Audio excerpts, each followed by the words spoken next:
This is one of the most complex and misunderstood stories of our time. The long, winding history of Gaza, of Hamas, of Israel, and of the choices, alliances, and consequences that shaped decades of struggle and survival. Across 15 chapters, we'll follow how a movement once built on faith and community became a symbol of division and endurance, and how the politics of the past continue to shape the fragile peace of today. It's a story of strategy and humanity, of walls and borders, of people caught between ideals and survival. And like all stories told here, it's meant not to inflame, but to understand, to slow down, reflect, and remember. Welcome. My name is Philip, and from now on I'll be the one telling these stories. Stories where history whispers through the quiet moments between conflict and calm. If you enjoy learning through reflection, please take a moment to like this video, subscribe to the channel, and leave me a comment below telling me where in the world you're listening from. It truly helps the channel grow, and helps more people discover these slow, thoughtful journeys through the past.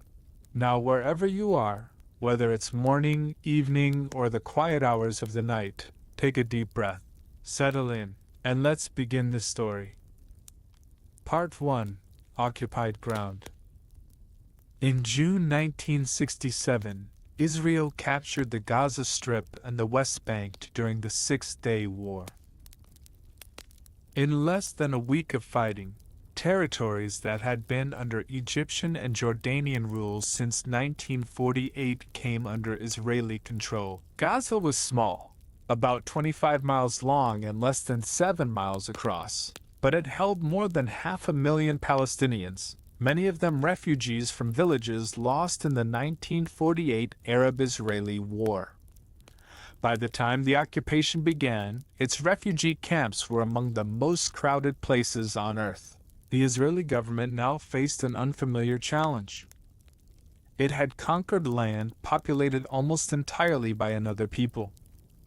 The immediate military victory had been decisive, but what to do with Gaza's population was far less clear. Israel installed a civilian administration under army supervision to manage daily life. The arrangement brought order, but also deepened dependency. Every building permit, trade license, and charity operation now required Israeli approval. At first, the new authorities focused on preventing attacks and maintaining calm. Egyptian officers had ruled Gaza with heavy control, suppressing dissent but allowing certain religious groups to operate. Israel inherited that balance and kept much of it intact. Officials in Tel Aviv believed that allowing religious leaders to run the schools and mosques could help maintain social order. In contrast, they viewed secular Palestinian nationalism, especially Yasser Arafat's Fatah movement, as an existential threat. Fatah, operating through the Palestine Liberation Organization, PLO, had made its name through guerrilla attacks and a call for liberation by force. Its ideology was secular and pan-Arab, not religious. To Israeli planners, that combination made it particularly dangerous. It offered Palestinians an identity that challenged Israel's legitimacy without the constraints of clerical conservatism. The occupation authorities therefore moved quickly to dismantle Fatah networks, arrest militants, and restrict nationalist political activity. By contrast, groups linked to the Muslim Brotherhood, an Islamic reform movement that had existed in Egypt since the 1920s, were treated very differently. In Gaza, Brotherhood-affiliated preachers had long-run mosques, Quran schools, and small charities.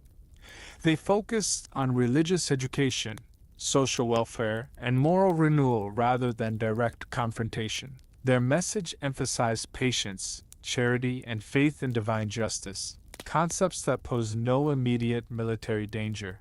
Israeli intelligence assessed that these Islamists could act as a social counterweight to Fatah. They might keep young men busy with prayer and community work rather than resistance. By allowing them to expand, Israel hoped to divide the Palestinian population along ideological lines. It was a quiet strategy of balance: suppress secular nationalism, tolerate religious conservatism. Throughout the 1970s, this policy took shape. The Israeli civil administration issued licenses to Brotherhood-linked organizations that ran clinics, orphanages, and schools. Charities registered under new legal frameworks and were permitted to collect donations from abroad, especially from wealthy patrons in Saudi Arabia and the Gulf. These funds paid for scholarships, food aid, and mosque construction. Each approval came through Israeli offices. Each transfer of materials required Israeli customs clearance. In effect, occupation policy gave these organizations legal recognition and a logistical pipeline. For Israel, the arrangement seemed practical. The Islamist charities helped fill gaps in services that the military government could not or would not provide. They distributed food, ran health programs, and kept neighborhoods organized. Soldiers noted that areas dominated by religious associations were often calmer than those with strong nationalist cells. In the short term, the policy appeared to work. Meanwhile, in the West Bank, Fatah and the PLO continued to dominate underground politics. Israel viewed the two territories of Gaza and the West Bank as connected but different fronts. The West Bank's population was larger, its towns older, and more integrated into Jordan. Fatah's influence there was strong. In Gaza, however, the Brotherhood's social networks had deeper roots. Israeli planners quietly took advantage of that divide.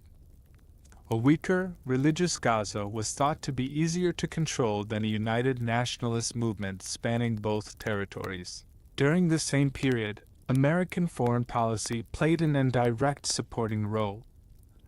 The United States provided Israel with billions of dollars in economic and military aid each year, much of which subsidized the cost of the occupation.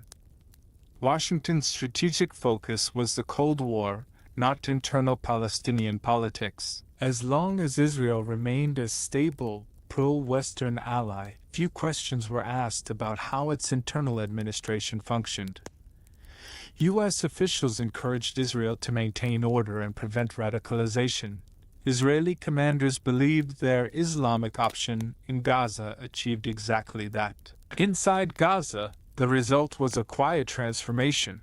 Throughout the 1970s, Islamic institutions multiplied. Mosque attendance rose and religious education expanded into secondary schools. Sheikh Ahmed Yassin, a paralyzed teacher who had been active with the Muslim Brotherhood since the 1950s, became the movement's most respected preacher. From his modest home in the Shadi refugee camp, Yassin supervised a network of charities, religious schools, and sports clubs. Israeli authorities were aware of his activities. At times, they even granted his organization's official recognition. Yassin's message resonated. He preached that moral reform and community strength would prepare Palestinians for eventual liberation. Unlike the PLO's rhetoric, which centered on armed struggle, Yassin emphasized patience and faith. His followers built classrooms, distributed food, and provided medical aid. For many in Gaza's impoverished camps, the Brotherhood's charities were the only reliable source of support. They created an infrastructure of loyalty that reached deeply into daily life. From the Israeli perspective, this seemed harmless. Religious leaders kept order and discouraged riots. Their mosques preached obedience to God, not rebellion against soldiers. Reports sent to military governors described the Brotherhood's social work as useful. Some officers later recalled that supporting these welfare networks was considered an inexpensive way to reduce unrest. The movement was seen as an asset, an alternative voice that diluted Fatah's influence. By the early 1980s, the balance between Fatah and the Islamists was visibly shifting. The PLO remained powerful in exile, but its presence inside Gaza had been eroded by arrests and exile. The Brotherhood, meanwhile, had the legal status, funding, and infrastructure to operate openly. Its leaders registered associations under Israeli law and even held bank accounts in Israeli-controlled institutions. This coexistence between occupier and religious activists was pragmatic rather than friendly. Each side used the other. The Brotherhood gained breathing room. Israel gained a quieter Gaza. Still, the logic behind this policy carried a hidden flaw. Religious conservatism was not static. While the Brotherhood's leadership advocated gradual reform, younger members were growing restless. They saw no contradiction between faith and resistance. The Israeli occupation, by its nature, imposed daily humiliations, checkpoints, curfews, land seizures that could not be softened by sermons alone. Among these youths, the idea of combining Islam with political liberation was beginning to take shape. Events in the broader region accelerated this shift. The 1979 Iranian Revolution demonstrated that an Islamist movement could overthrow a powerful regime. Across the Arab world, Islam became a language of opposition. In Egypt, the Brotherhood remained officially banned but influential. In Gaza, its branch watched and learned. The same networks Israel had allowed to flourish now carried new energy, a belief that Islam could be both moral guidance and political power. By the mid-1980s, Israeli officials began noticing changes. Sermons grew more political. Leaflets called for social boycotts of collaborators. The charitable societies were still providing services, but some funds were quietly redirected to support families of prisoners and martyrs. Intelligence officers debated whether to restrict these groups but hesitated. Compared with Fatah's cells, they still seemed manageable.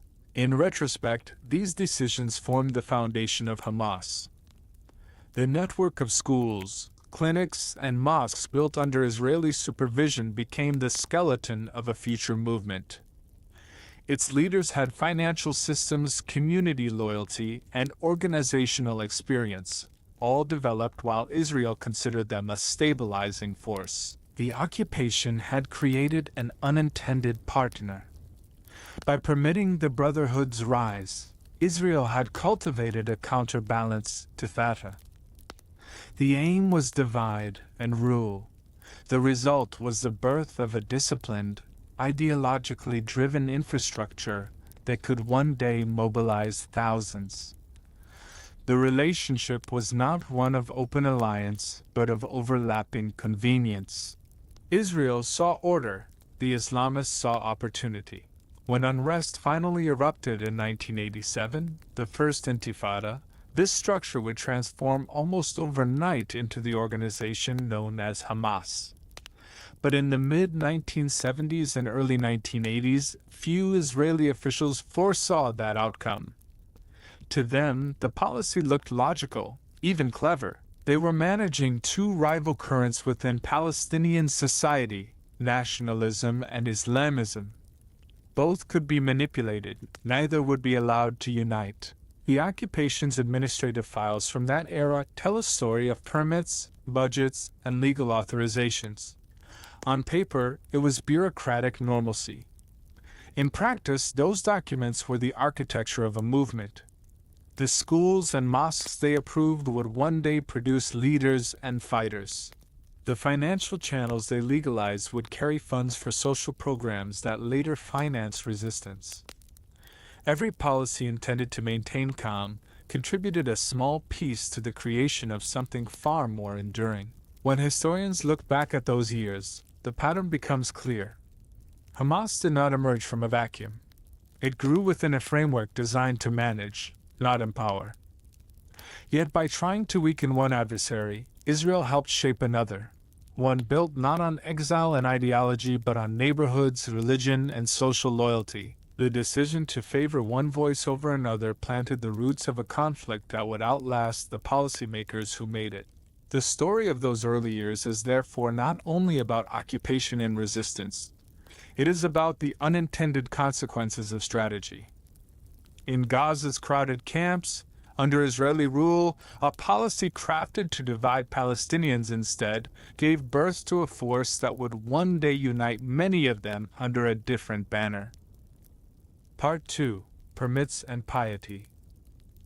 When the first decade of Israeli occupation drew to a close, Gaza's future was being quietly reshaped through paperwork rather than politics. The Israeli civil administration that governed the Strip from 1967 onward relied on an extensive permit system. Every activity, from building a home to repairing a well, required authorization.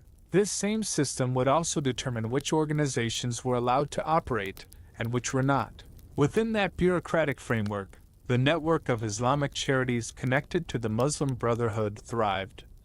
These were not militant groups, but religious and social associations focused on faith, welfare, and education. They had existed in Gaza long before 1967, often filling the gap left by weak local institutions. Under Israeli rule, they were allowed to continue and even expand, so long as they avoided overt political activity. For the occupying authorities, this seemed practical. Such groups promoted morality, stability, and community order. By the early 1970s, the civil administration began issuing official registrations to a range of non-governmental organizations. Among them were Brotherhood-linked groups that opened clinics, cultural centers, and Quranic schools. They applied for licenses like any other civic association. Israeli officers responsible for internal affairs reviewed their documents, inspected their facilities, and when all appeared compliant, granted them legal status. To the administrators, the arrangement served a simple purpose. These charities provided services the military government preferred not to fund itself. Funding for the religious organizations came mainly from private donations and foreign benefactors, particularly from the Gulf region where wealthy individuals supported Islamic causes across the Muslim world. Money arrived through bank transfers, shipments of goods, or charitable foundations registered abroad. Because the organizations were legally recognized, their activities passed through official channels. Israeli oversight meant that supplies and funds could move with relative ease compared to underground political networks. The effect was subtle but significant. In a territory where most nationalist movements had been forced underground, the Brotherhood's social institutions now operated in the open. They built classrooms, medical dispensaries, and orphanages. They distributed food packages during Ramadan and organized youth sports events. These visible acts of service gave the movement a reputation for integrity and compassion. Many families who might once have looked to secular parties for leadership now found their daily needs met by religious charities. Meanwhile, nationalist organizations such as Fatah struggled under constant restriction. Their offices were closed, their members monitored, and their public gatherings banned. Over time, the space for political expression shrank while the space for religious and social work expanded. In neighborhoods where Brotherhood charities managed clinics or schools, residents often experienced better living conditions. It was an unspoken exchange, loyalty and respect in return for stability and aid. Some Israeli officials openly welcomed this development. Reports written in the late 1970s described areas under Islamic influence as more orderly and less prone to disturbances. In comparison, camps with strong Fatah presence required heavier military oversight. Allowing religious groups to flourish seemed a cost-effective way to maintain peace. To the planners in charge of civil affairs, this was not an ideological choice but an administrative one. Their priority was calm. Among the leading figures of this growing network was Sheikh Ahmed Yassin, a preacher whose physical frailty contrasted with his spiritual authority. Confined to a wheelchair since adolescence, Yassin directed his energies toward education and community welfare. He founded the Mujama al-Islamiyya, the Islamic Center, which became the largest charitable organization in Gaza. The center managed mosques, libraries, and youth clubs. With its official registration granted by the civil administration, it also received donations from abroad. Its annual budget and staffing levels rivaled those of some municipal offices. Yassin's organization presented itself as purely humanitarian. Its projects were visible and practical, distributing food, supporting widows, sponsoring students. Yet it also preached a moral vision that blended religion with identity.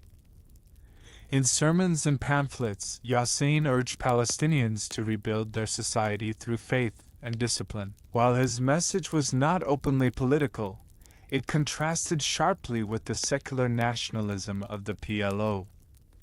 His followers spoke of spiritual liberation as the foundation for national renewal. The growing success of these charities changed Gaza's social landscape. By the mid-1980s, hundreds of thousands of residents depended on religious associations for some form of assistance. Clinics treated patients at little or no cost. Schools provided education for children who otherwise had few options. The movement built a dense web of trust that reached deep into the camps.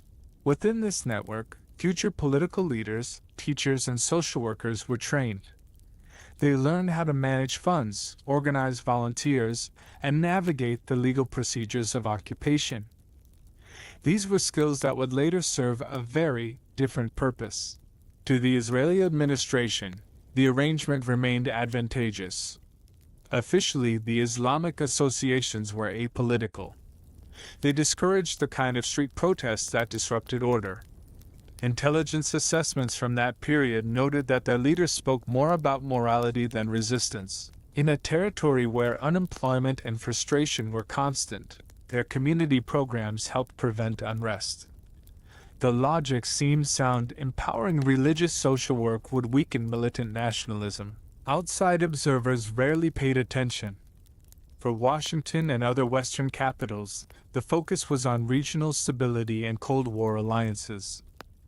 As long as Gaza remained relatively quiet and Israel secure, the details of its internal governance attracted little scrutiny. Aid and development funds from international organizations often passed through the same administrative system, indirectly supporting the broader economy that sustained these social programs. But history's patterns are rarely static. The more effective the religious organizations became, the more influence they gained. They built networks of loyalty that were independent of both the Israeli authorities and the exiled PLO. Young people who grew up within their institutions were fluent in religious language and community organization, but they also carried deep resentment at the ongoing occupation. Over time, the distinction between social service and political identity began to blur. By 1986, the Islamic Center and its sister organizations controlled a large portion of Gaza's religious infrastructure. Their reach extended into nearly every camp and neighborhood. The very permit system that had been designed to maintain control had produced an autonomous social movement. It was not yet a political party, and certainly not the militant organization it would later become, but it had the capacity to mobilize thousands. The Israeli administration remained divided on how to respond. Some officers advocated closer monitoring, arguing that the movement's growing power could eventually backfire. Others believed the religious current would remain contained as long as it was treated fairly and kept within legal boundaries. The policy of tolerance prevailed. To change course would have meant acknowledging that the earlier strategy might have been short-sighted. In retrospect, those years were the incubation period of Hamas, not an ideology which had existed in the Brotherhood for decades, but in structure and legitimacy. The foundations of schools, clinics, and mosques provided not only social stability, but also organizational muscle. When the First Intifada erupted in 1987, these networks would form the backbone of a new movement capable of rapid mobilization. Yet in the mid-1980s, few could see that far ahead. For most of Gaza's residents, the charities were simply a source of help in hard times. For Israel's administrators, they were a manageable partner in maintaining calm. And for the preachers who led them, they were a means of keeping faith alive in an occupied land. What connected them all was the logic of permission. Every wall built, every shipment approved, every account open passed through the same administrative gates. Those gates had been intended to control Palestinian society. Instead, they quietly granted legitimacy to a new force within it. The documents that bore official seals and signatures did not mention politics. They spoke only of education, health, and welfare. Yet behind the neutral language of bureaucracy, history was being written line by line, approval by approval. Part 3. The Useful Rival. By the early 1980s, Gaza had settled into an uneasy routine. Life under occupation was harsh but predictable. Curfews, checkpoints, and military patrols were part of daily existence, yet the Strip was quieter than many observers expected. To Israeli commanders, this calm was partly the product of their administrative system, an approach that balanced repression with selective tolerance. In this fragile balance, the growing network of religious charities linked to the Muslim Brotherhood played an increasingly central role. Their clinics healed, their schools educated, and their mosques offered moral order. They also, perhaps unintentionally, created a parallel social structure, one separate from the nationalist networks of Fatah and the Palestine Liberation Organization. To some Israeli officials, that separation looked like a strategic opportunity. At the time, Israel's principal adversary in the Palestinian territories was Fatah, led by Yasser Arafat. From exile in Lebanon and later Tunisia, Arafat's organization claimed to speak for all Palestinians. Its ideology was secular, nationalist, and openly militant. Fatah called for armed struggle and rejected Israel's legitimacy. Throughout the 1970s, Fatah-affiliated cells in Gaza and the West Bank had organized attacks and coordinated protests. Israeli forces met them with arrests, deportations, and, when necessary, lethal force. By contrast, the Islamic associations avoided confrontation. Their leaders emphasized charity and education. They preached obedience to God, not rebellion against soldiers. Israeli intelligence officers noted the difference. In internal assessments, the Islamists were described as religiously conservative and non-political. Some analysts argued that these groups could serve as a counterweight to Fatah, a way to divide Palestinian loyalties and dilute nationalist influence. The logic was simple: two competing ideologies could not dominate the same population. If young Palestinians were drawn to mosque-based charities, they were less likely to join underground resistance cells. Encouraging religious activity might therefore weaken secular nationalism. It was a quiet form of divide and rule. No explicit funding, no formal alliance, but a calculated distinction between what was tolerated and what was not. In practice, this strategy meant that Brotherhood-linked organizations received fewer obstacles when applying for permits or importing materials. Requests for building supplies to expand mosques or community centers often passed through bureaucratic channels faster than those for cultural or political projects. The Israeli civil administration approved scholarships, allowed publications, and occasionally coordinated with religious leaders on community issues. None of this amounted to formal cooperation, yet the cumulative effect was clear. While nationalist institutions struggled under bans and closures, Islamic ones grew in visibility and influence. Local commanders focused on short-term stability, often judged success by the absence of riots. If religious institutions helped maintain order, they were left alone. At the same time, foreign donations, especially from Saudi Arabia and Kuwait, continued to flow into Gaza's Islamic charities. These transfers were legal under Israeli law, since the organizations were registered and monitored. The money paid for food aid, education programs, and small business grants. In neighborhoods where poverty was severe, these services built immense goodwill. The Brotherhood's social network now reached deeply into the camps, extending influence that no external power could easily dismantle. Within Israel's intelligence community, the assessment of the Islamist movement evolved. Reports from field officers portrayed the religious leadership as disciplined and predictable. They contrasted this with the volatile, militant character of Fatah cells. Some analysts even referred to the Islamists as a buffer, a force that could absorb local frustrations without turning them into violence. In hindsight, this perspective underestimated how rapidly religious activism could become political. But at the time, it appeared rational. Gaza was volatile, and every small measure of calm was welcome. When disturbances broke out in the West Bank, Israeli administrators in Gaza pointed to their own stability as evidence that their approach worked. A few voices inside the Israeli establishment warned of potential risks. They argued that allowing any organized movement outside state control, even a religious one, carried danger. Some intelligence officers cautioned that the Brotherhood's growing network might one day become politicized. But these concerns were overshadowed by the immediate need to contain Fatah and other nationalist groups. The consensus remained that the Islamists were manageable. The consequences of this selective policy rippled through Palestinian society. The population of Gaza began to divide along ideological lines. One camp, smaller and increasingly underground, followed the secular, nationalist vision of the PLO.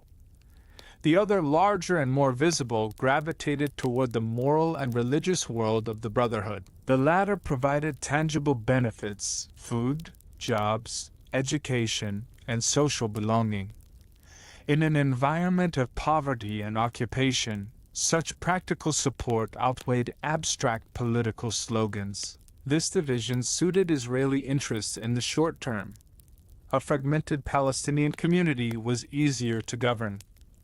As long as the Brotherhood and Fatah competed for influence, neither could dominate. What few realized was that these same divisions were laying the groundwork for deeper, longer conflicts. The seeds of rivalry planted under occupation would continue to shape Palestinian politics for decades. Outside Gaza, events in the Middle East reinforced the trend. The 1979 Iranian Revolution had shown that religious movements could mobilize mass support and even overthrow regimes. Israel's leaders, however, viewed Gaza's Islamists as fundamentally different, more conservative, less revolutionary, and confined by local concerns. They were seen not as allies of Iran, but as an indigenous religious revival that could be contained. Meanwhile, the United States, preoccupied with the Cold War, paid little attention to these internal Palestinian dynamics. Washington's primary concern was maintaining Israel's security and preventing Soviet influence in the region. American aid helped fund Israel's occupation costs, indirectly supporting the administrative systems that governed Gaza. Yet U.S. policymakers did not see or foresee how these systems were shaping the territory's social and political evolution. By 1985, the arrangement was well established. Gaza's religious charities operated hundreds of projects with minimal interference. The Brotherhood's leadership had access to resources, networks, and legitimacy. Its institutions were now intertwined with daily life, from kindergartens to clinics. At the same time, frustration among Palestinians was growing. Economic stagnation, land seizures, and travel restrictions fueled anger across both territories. In the West Bank, student movements and trade unions organized under the PLO's influence. In Gaza, however, the religious sector dominated civil society. The Brotherhood's apolitical stance was beginning to erode. Younger members, shaped by years of occupation and inspired by global Islamist ideas, argued that faith demanded action, not patience. They saw armed resistance not as rebellion but as self-defense. Within the Israeli establishment, The first signs of this shift were noticed, but not yet fully understood. Reports described new radicals among the youth and noted increased politicization in sermons. Still, many officers believed that the Islamists remained useful rivals to Fatah. The prevailing wisdom held that religious leaders would never risk their hard-won legitimacy by turning to violence. It was a miscalculation born of familiarity. After nearly 2 decades of occupation, both rulers and ruled had developed routines. Permits were issued, taxes collected, services delivered. The system seemed stable, yet beneath its surface, anger and faith were merging into something new. When the First Intifada erupted in December 1987, Israeli officials were caught off guard. The uprising united Palestinians across ideological lines. For the first time, the Brotherhood's social institutions became engines of protest. Within weeks, the organization declared a new political identity, Hamas, the Islamic Resistance Movement. The group drew directly on the infrastructure Israel had once viewed as a stabilizing force, the schools, mosques, and charities that had flourished under occupation. What had been the useful rival was now a formidable opponent.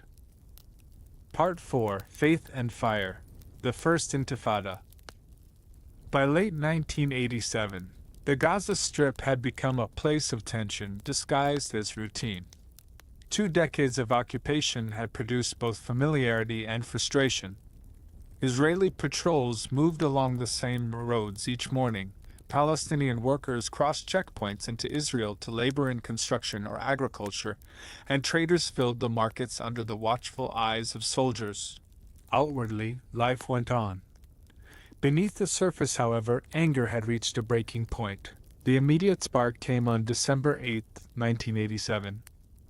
That morning, at the Erez checkpoint in northern Gaza, an Israeli truck collided with a line of Palestinian vehicles, killing 4 men who were returning home from work.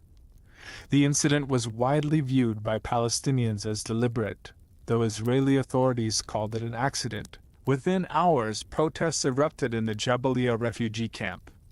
Crowds hurled stones. Israeli forces responded with tear gas and live ammunition. What began as spontaneous mourning quickly spread beyond Gaza to the West Bank. It was the start of what became known as the First Intifada, literally, the shaking off. The uprising was unlike anything Israel or the Palestinian leadership had experienced before. It was not directed by the exiled PLO or by any centralized organization. Instead, it arose from the local population, students, laborers, shopkeepers, and refugees. Demonstrations, strikes, and boycotts followed. Palestinians refused to pay taxes and organized neighborhood committees to coordinate daily resistance. In many towns, the Israeli military administration was paralyzed by widespread civil disobedience. Inside Gaza, the uprising gave new energy to the Islamic organizations that had built the territory's social infrastructure. For years, the Brotherhood's leaders had preached patience and moral reform.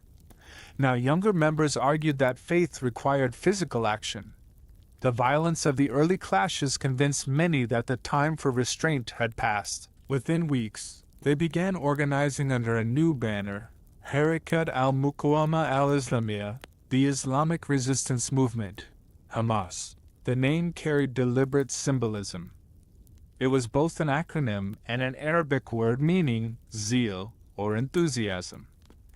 Hamas declared itself the Islamic face of the uprising. In leaflets distributed across Gaza, it presented a dual message: resistance to occupation and commitment to religious values. Unlike the secular PLO factions, which spoke of national liberation and socialism, Hamas framed the struggle as a religious duty. Its founding charter, issued in 1988, described Palestine as an Islamic land that could not be surrendered. For its founders, the battle was not only political but spiritual. The new movement drew directly on the resources that had been built during the years of Israeli tolerance. Mosques served as meeting places, charities as supply networks, and religious schools as centers of organization. Hamas used the same infrastructure that had once distributed food and medicine to now spread leaflets and coordinate demonstrations. The discipline developed through social work was repurposed for political mobilization. Within months, the group had a presence in nearly every camp and town in Gaza. For Israel, the appearance of Hamas was an unforeseen development. Until that moment, the main adversary had been the PLO, whose leadership was based abroad. Hamas, by contrast, was rooted inside the territories. Its leaders were locals known to the community, not exiles. They combined religious authority with social legitimacy. Many had met Israeli officials over the years in the context of their charity work. Now those same figures were organizing protests and calling for resistance. The Israeli government responded with arrests and deportations. Sheikh Ahmed Yassin, the paralyzed preacher who had founded Gaza's Islamic Center, was detained in 1989 and sentenced to life imprisonment for incitement and possessing weapons. Hundreds of Hamas members were rounded up. Yet the movement proved difficult to suppress. Its decentralized structure and deep ties to the population allowed it to recover quickly. For every leader imprisoned, others stepped forward from the mosques and youth clubs. The First Intifada marked a turning point not only for the Palestinians, but also for Israel's perception of its own policy. For years, the military administration had viewed the Islamists as a manageable alternative to the PLO. Now that assumption collapsed. Reports circulated within Israel's intelligence community, acknowledging that earlier permissiveness had contributed to the creation of a new, more ideological opponent. It was a realization filled with irony. The same networks once encouraged as a stabilizing influence were now at the forefront of rebellion. On the ground, the uprising continued to spread.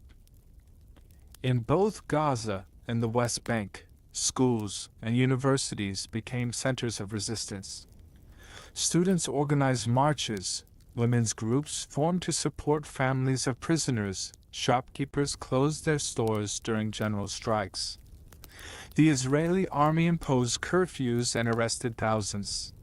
Homes suspected of sheltering activists were demolished. Yet the rebellion persisted, fueled by a mix of nationalism, religion, and exhaustion from years of occupation. The daily rhythm of resistance and repression took a heavy toll. By 1991, more than 1,000 Palestinians had been killed and tens of thousands injured or detained. Israeli casualties, though far fewer, left the army under constant pressure. The uprising also reshaped international perceptions. Images of young Palestinians facing soldiers with stones spread across global media, sparking debate about the sustainability of Israel's occupation. Within Palestinian society, the Intifada transformed internal politics. The PLO, watching from exile, struggled to assert leadership. Its representatives in the territories worked through a coordinating body known as the Unified National Leadership of the Uprising, but its authority was limited. Hamas, meanwhile, operated independently, combining religious legitimacy with grassroots organization. Its influence grew rapidly in Gaza, where it provided social aid alongside political activism. For many families, Hamas was not just a resistance group, but also a provider of daily necessities. Ideologically, Hamas rejected the secular nationalism of the PLO and opposed negotiations with Israel. It argued that liberation could not be achieved through diplomacy, but only through steadfastness and faith. This position appealed to segments of the population disillusioned with the slow progress of the nationalist leadership. In Gaza, particularly among refugees and the urban poor, Hamas's message of moral renewal and defiance found fertile ground. The rise of Hamas also complicated Israel's security calculations. The PLO had been a single recognizable adversary with a centralized command structure. Hamas was diffuse, with local leaders and widespread social roots. Efforts to infiltrate or dismantle Zet met limited success. The Israeli army, trained to fight organized guerrillas, now faced a mass movement blending civil disobedience, religious rhetoric, and occasional violence. During the later stages of the Intifada, Israel introduced measures to curb the unrest. These included mass detentions, travel restrictions, and the deportation of key activists. In December 1992, more than 400 Hamas members were expelled to southern Lebanon. The move temporarily disrupted the organization but also gave it new exposure. The deportees established camps near the Lebanese border, attracting international media attention. Their images, religious men praying in the snow, declaring their faith under hardship, became symbols of endurance. Far from weakening Hamas, the deportations elevated its profile across the Arab world. The Intifada gradually lost momentum in the early 1990s. Years of confrontation had exhausted the population and deepened economic hardship. International diplomacy was shifting as well. The 1991 Gulf War altered regional alliances, and U.S.-led peace efforts gained traction. Secret negotiations between Israeli and PLO representatives culminated in the Oslo Accords of 1993, which established the Palestinian Authority and promised limited self-rule in parts of the territories. For Hamas, Oslo represented betrayal. The movement rejected the agreement outright, arguing that no leader had the right to cede an inch of Palestinian land. Its opposition marked the beginning of a new phase of conflict, not just between Palestinians and Israelis, but also within Palestinian politics itself. While the PLO entered negotiations, Hamas positioned itself as the guardian of uncompromising resistance. Looking back, the First Intifada was the crucible in which Hamas was forged. The uprising transformed the Muslim Brotherhood's social infrastructure into a political and military organization. The very qualities that had made the movement attractive to Israel in earlier years, its discipline, religious authority, and community networks, now made it an effective adversary. The strategy of divide and manage had produced two powerful forces instead of one. For the Palestinians, the Intifada brought both empowerment and loss. It proved that mass mobilization could shake the status quo, but it also introduced new divisions. For Israel, it revealed the limits of military control and the dangers of social engineering. And for Hamas, it marks the beginning of a trajectory that would carry the movement far beyond the confines of Gaza's refugee camps. The uprising eventually subsided, but its legacy endured. It had changed the political geography of the conflict. A new actor had entered the stage, born from faith, shaped by fire, and destined to redefine the struggle for decades to come. Part 5: The Double Edge, From Ally to Adversary. When the First Intifada finally subsided in the early 1990s, both Israelis and Palestinians were left to reckon with what the uprising had revealed. For Israel, the assumption that the Islamist movement could be used to weaken Fatah had collapsed. The organization that had once operated within the law, running schools and charities, had now become one of Israel's most committed opponents. The lines of confrontation had changed, and with them the policies that governed Gaza and the West Bank. For more than a decade, Israel had managed the territories through a system that blended military oversight with civilian administration. Permits were issued, goods inspected, and organizations monitored. Stability depended on predictability. The emergence of Hamas disrupted that balance. Its leaders, many of whom had worked openly under the previous system, now stood accused of organizing attacks, stockpiling weapons, and undermining the newly signed peace efforts. The change in perception was swift. In 1989, Sheikh Ahmed Yassin, the same man who had once received official recognition for his charitable work, was sentenced to life imprisonment by an Israeli court. His trial marked a public acknowledgement of a policy reversal. The Israeli state now regarded Hamas not as a social actor but as a militant enemy. Many within the security establishment admitted privately that earlier tolerance had helped create the problem. What had been an asset was now a liability. At the same time, the wider region was shifting. The end of the Cold War in the U.S. led victory in the Gulf War reshaped alliances. The United States, seeking to stabilize the region, pressed for negotiations between Israel and the Palestinians. Secret contacts between Israeli and PLO representatives culminated in the Oslo Accords of 1993. The agreement promised Palestinian self-rule in parts of Gaza and the West Bank in exchange for recognition of Israel and a renunciation of violence. For Hamas, Oslo was unacceptable. The movement rejected both the process and the principle of compromise. Its leadership viewed the accords as a surrender of Palestinian rights and an abandonment of Islamic duty. In statements and leaflets, Hamas declared that liberation could not be achieved through negotiation. The movement's opposition was ideological but also practical. It threatened to leave Hamas outside the emerging political structure dominated by Fatah. Israel's perception of Hamas hardened accordingly. No longer a potential balancing force, it became a spoiler of peace. The group's early attacks against Israeli soldiers and settlers, combined with its growing popularity in Gaza, prompted a new approach: containment and suppression. Arrest campaigns intensified. Offices and charities associated with Hamas were shut down. The same bureaucratic mechanisms that had once licensed its institutions were now used to dismantle them. Inside the Palestinian community, the new dynamic created a deep split.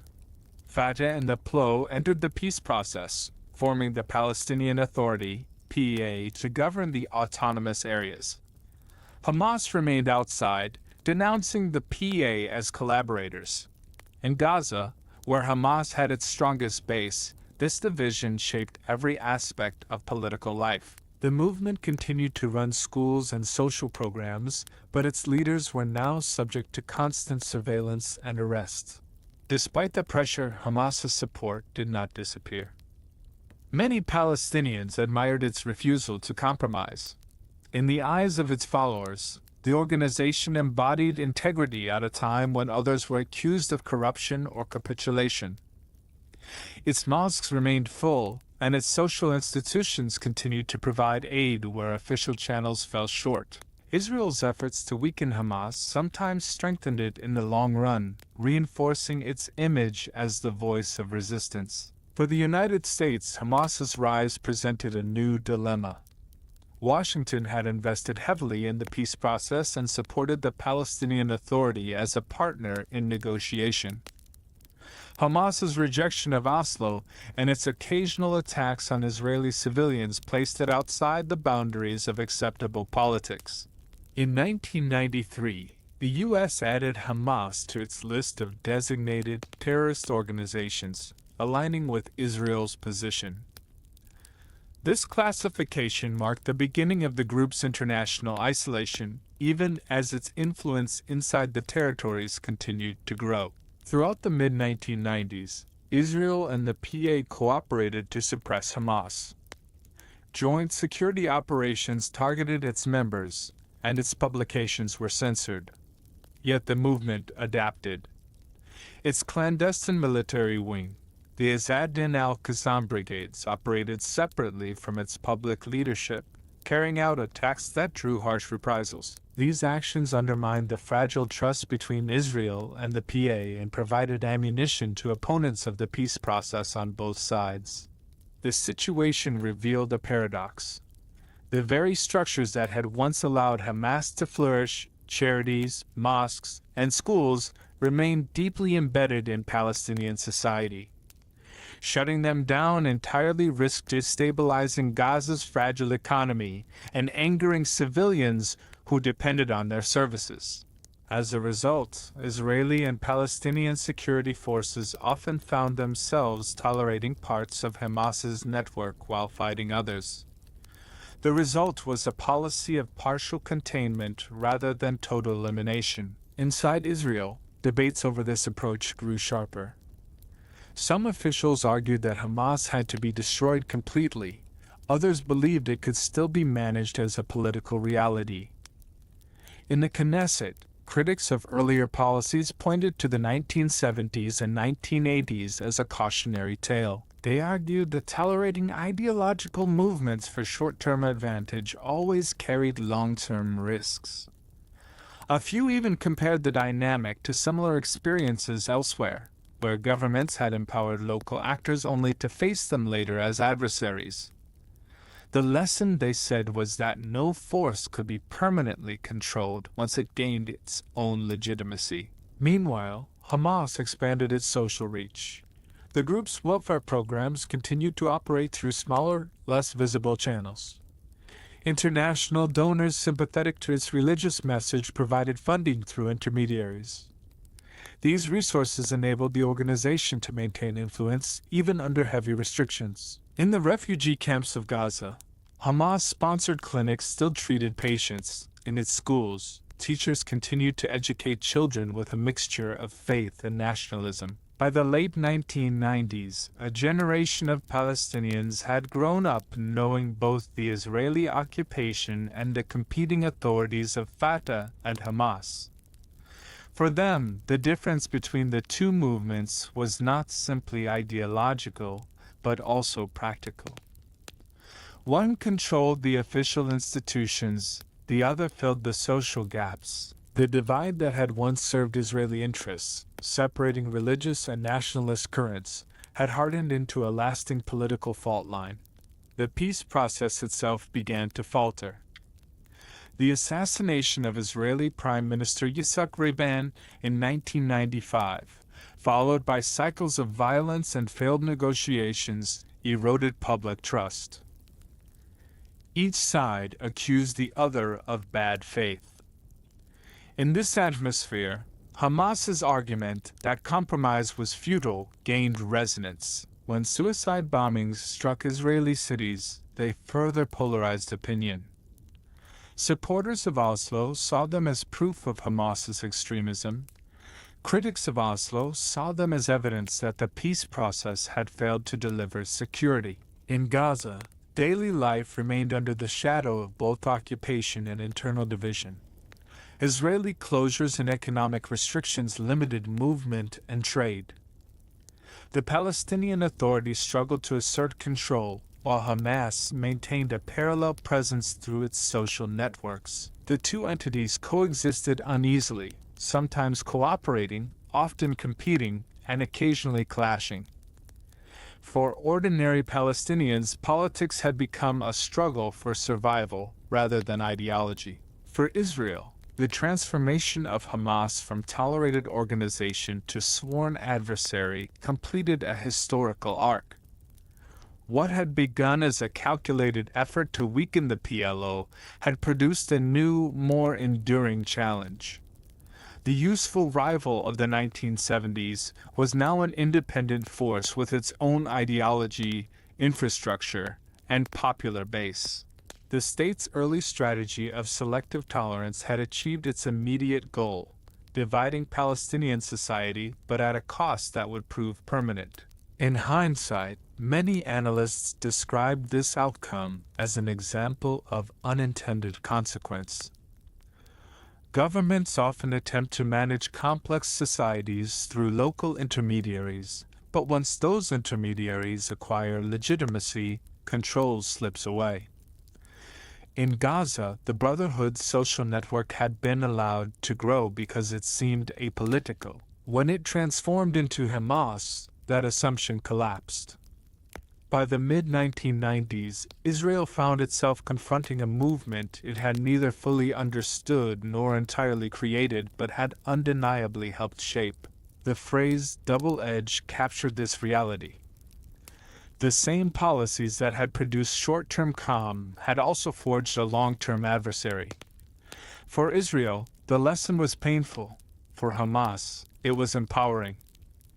Each side adapted to the other, locked in a cycle of action and reaction that would define their relationship for decades to come. Part 6. The Sword and the Sermon. The years following the Oslo Accords were a time of deep transition. For the first time since 1967, limited Palestinian self-rule began to take shape under the newly formed Palestinian Authority. In Gaza and parts of the West Bank, Yasser Arafat's administration replaced Israeli military governors, hoisting the Palestinian flag and promising a new era of state building. Yet beneath the surface, the landscape remained divided. Hamas, the Islamic resistance movement, refused to accept the agreement or the legitimacy of the new authority.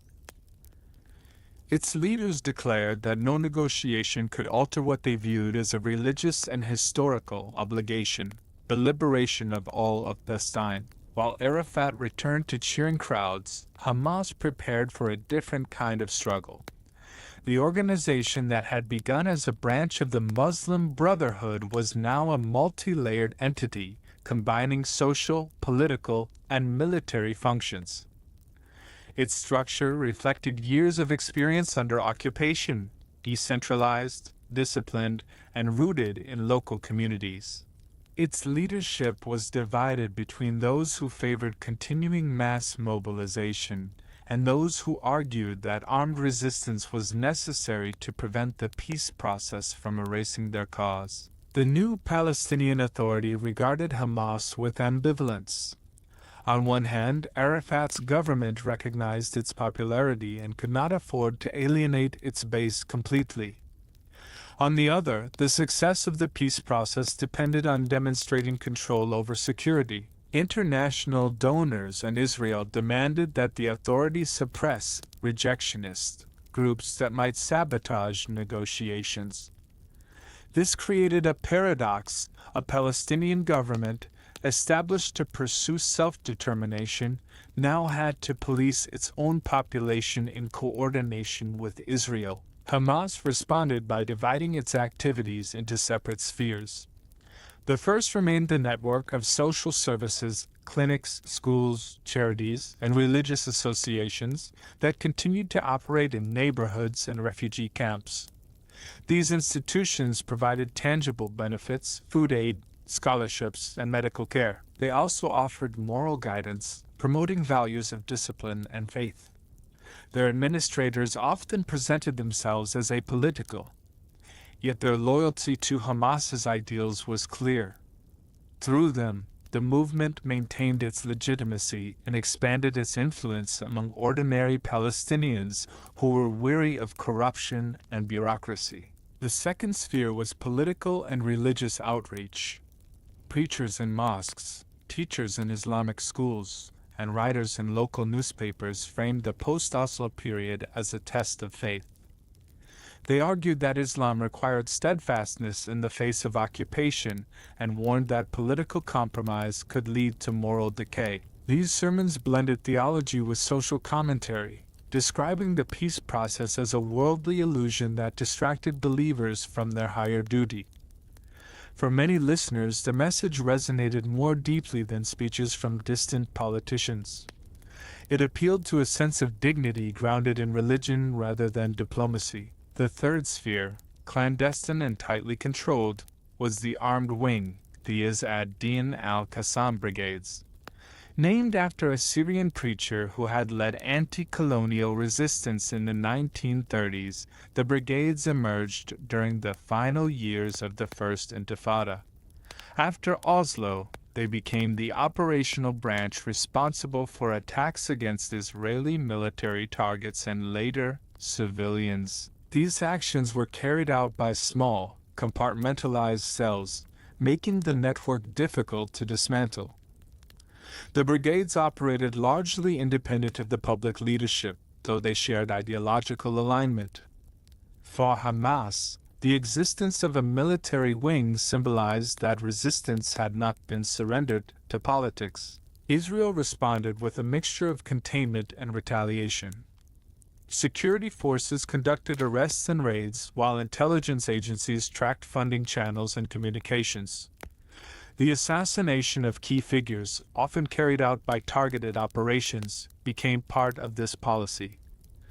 Each strike, however, generated new anger and new recruits. For Israeli strategists, Hamas represented both a military threat and a political challenge. Its blend of religion and nationalism gave it endurance that purely political movements lacked. For the Palestinian Authority, dealing with Hamas proved equally complex. When attacks occurred, Israel demanded immediate crackdowns. When the authority acted, it risked alienating large sections of the population.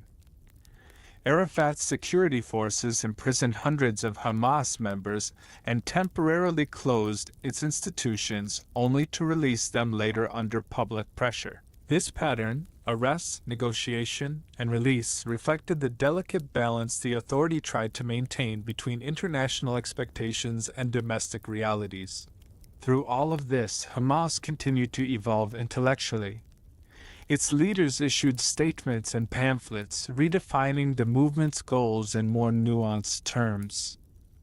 While its founding charter remained uncompromising, some figures emphasized the idea of hudna, or temporary truce, as a tactical measure. They argued that Islam permitted pauses in conflict when advantageous. These discussions did not signal moderation so much as pragmatism, a recognition that survival required flexibility. In public, however, the movement's rhetoric remained resolute. The 1990s were also a decade of symbolism. As Israeli settlements expanded in the West Bank and Jerusalem, Hamas portrayed itself as the guardian of Palestinian identity. Its preachers framed each act of resistance, however small, as part of a larger moral struggle. Leaflets circulated with Quranic verses alongside local news. Martyrs were commemorated in both religious and national terms. This fusion of piety and politics created a new vocabulary of resistance, one that appealed to faith as well as to justice. Internationally, perceptions of Hamas hardened. The United States and the European Union, both heavily invested in the peace process, classified the organization as a terrorist group. This designation restricted funding and isolated the movement diplomatically.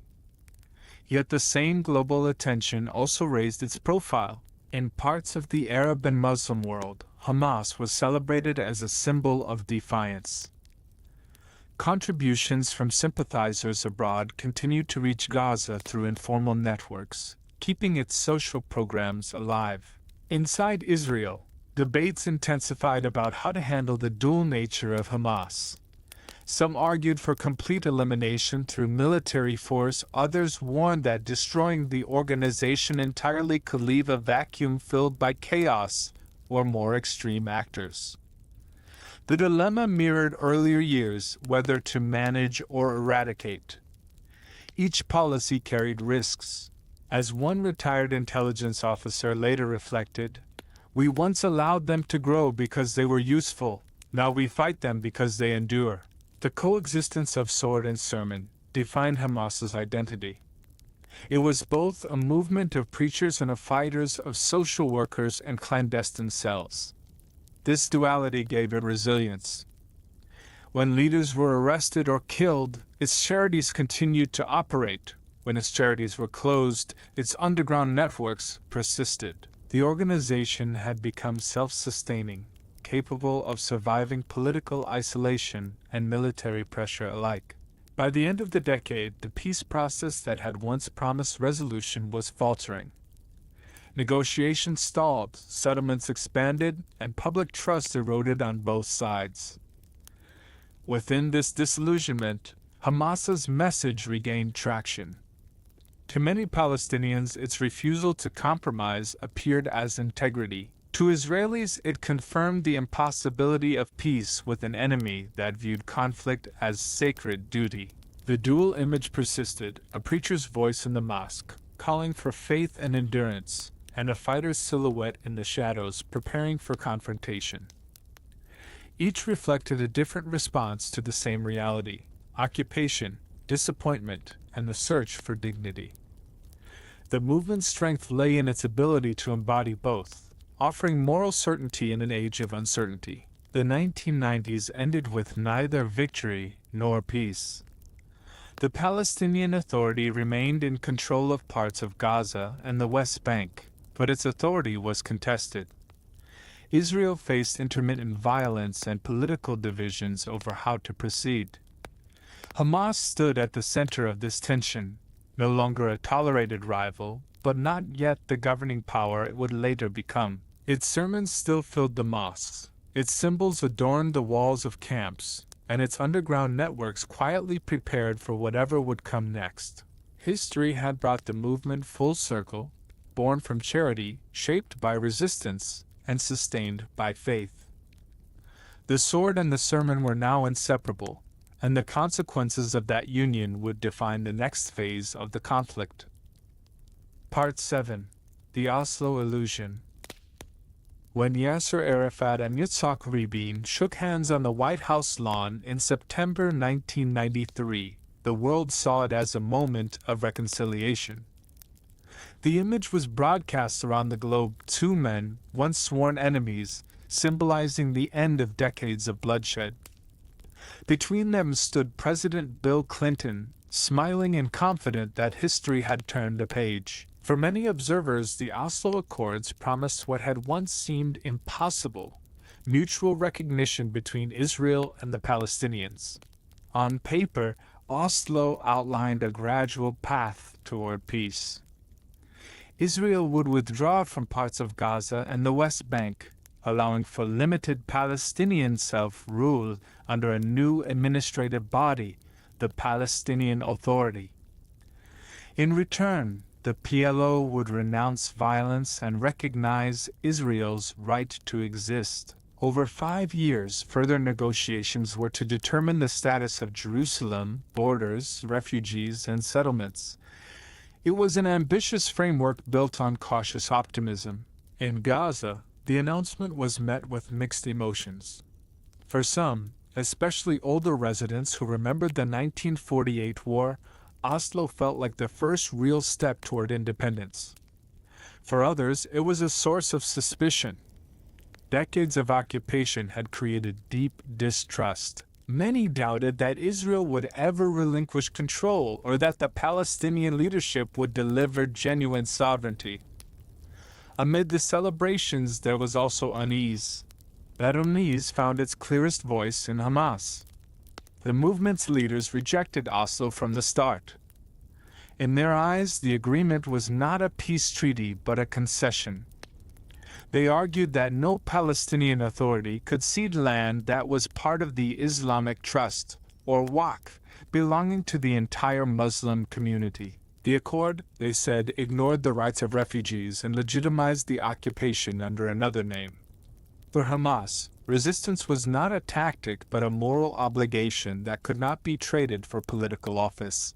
The leadership of the newly formed Palestinian Authority viewed this opposition as a threat. Arafat understood that success depended on maintaining stability. His security forces, trained and funded with international assistance, were tasked with preventing attacks and dismantling groups that opposed the peace process. For the first time, Palestinians were policing other Palestinians. This shift was profound and, for many, disorienting. The same men who had once resisted the occupation now wore uniforms and cooperated with Israeli counterparts to keep order. On the streets, daily life in Gaza began to change. Israeli soldiers withdrew from some population centers but retained control over borders, airspace, and most roads. Checkpoints remained, and movement between towns required permits. The Palestinian Authority established ministries, collected taxes, and launched construction projects, but the economy remained dependent on Israel. Many Gazans worked as day laborers across the border, while unemployment at home soared. The promises of prosperity tied to peace did not materialize. The atmosphere in the West Bank was similar. New Palestinian police forces patrolled the streets, often side by side with Israeli troops. Settlements continued to expand on the surrounding hills, connected by roads closed to Palestinians. For those who had believed in Oslo, this was the beginning of statehood. For those who doubted it, it was proof that nothing fundamental had changed. The symbolism of a flag and an anthem could not erase the daily realities of control. Hamas capitalized on this disillusionment. Its preachers framed the peace process as a betrayal of faith and a surrender of national dignity. In sermons and leaflets, they pointed to the checkpoints, the poverty, and the continuing presence of Israeli forces as evidence that Oslo was a mirage. The movement's social institutions continued to deliver services where the new administration struggled, reinforcing its reputation for competence and integrity. For many ordinary Palestinians, the contrast was striking. A government burdened by bureaucracy versus a movement grounded in community work. Meanwhile, Israel faced its own divisions. Supporters of Oslo saw it as a pragmatic solution to a costly conflict. Opponents, particularly among settlers and right-wing parties, viewed it as a dangerous gamble that rewarded terrorism. The debate grew more heated after a series of attacks inside Israel in the mid-1990s, many claimed by Hamas's armed wing, the Azad-Din al-Qassam brigades. Each act of violence weakened public confidence in the peace process and strengthened those who argued that the Palestinians could not be trusted as partners. For the Palestinian Authority, these attacks created immense pressure. Israel demanded that Arafat act decisively against Hamas. Western donors linked financial aid to security performance. The authority responded with mass arrests and the closure of Hamas-affiliated institutions.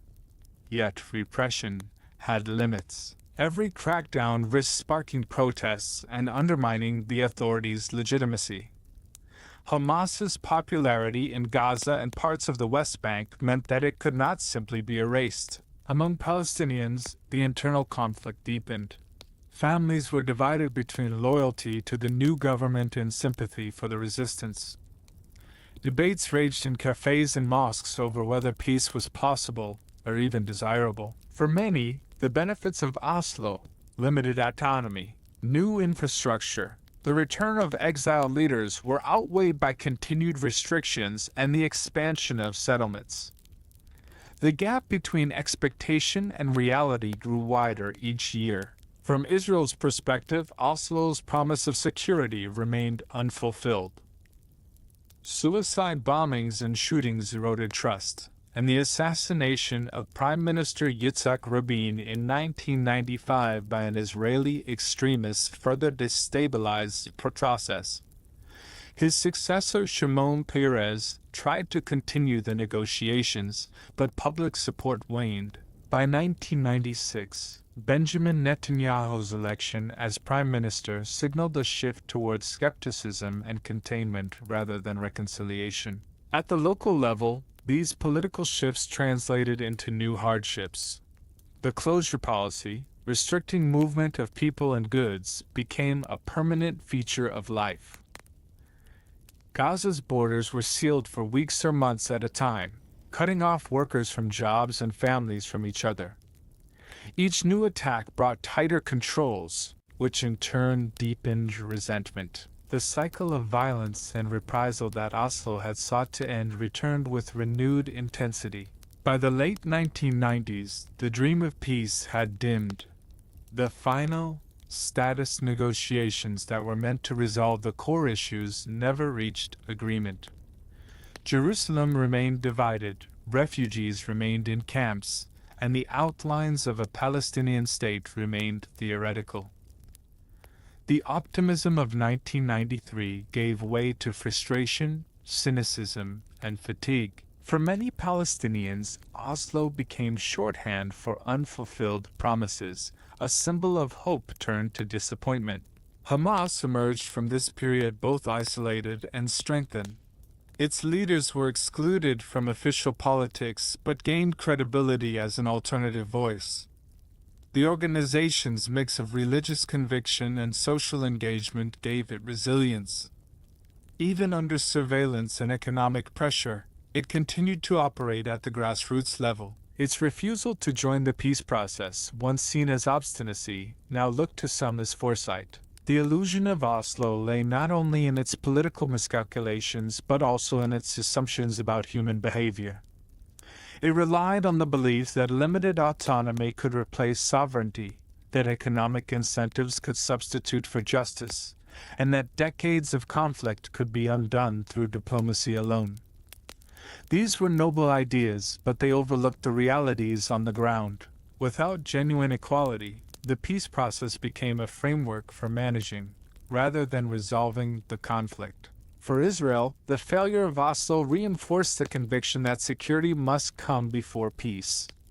For the Palestinian Authority, it revealed the fragility of power built on external support.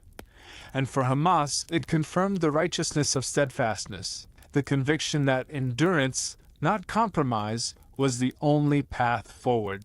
By the turn of the millennium, the cycle had come full circle. The same dynamics that had existed before Oslo, occupation, division, and mistrust, remained, now layered with new institutions and deeper disillusionment.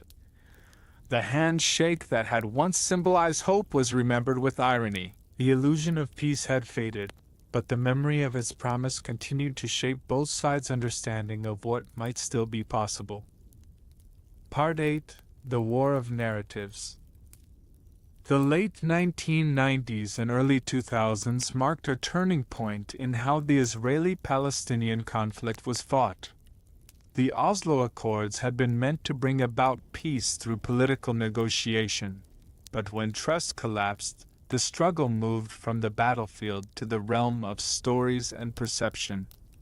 Words, images, and symbols became instruments of power. Each side sought to define what had gone wrong and who bore responsibility. In the process, the narrative of the conflict became as important as the conflict itself. For Hamas, the years after Oslo were an era of consolidation. Cut off from the formal political process, it built its strength through social and religious channels. The organization's leaders presented themselves as guardians of a sacred trust. Their message combined faith with nationalism, that the land was not merely territory but divine inheritance, and that surrendering it violated both religion and history. Friday sermons and pamphlets repeated this theme, portraying Oslo as a trap that had lured Palestinians into false hope.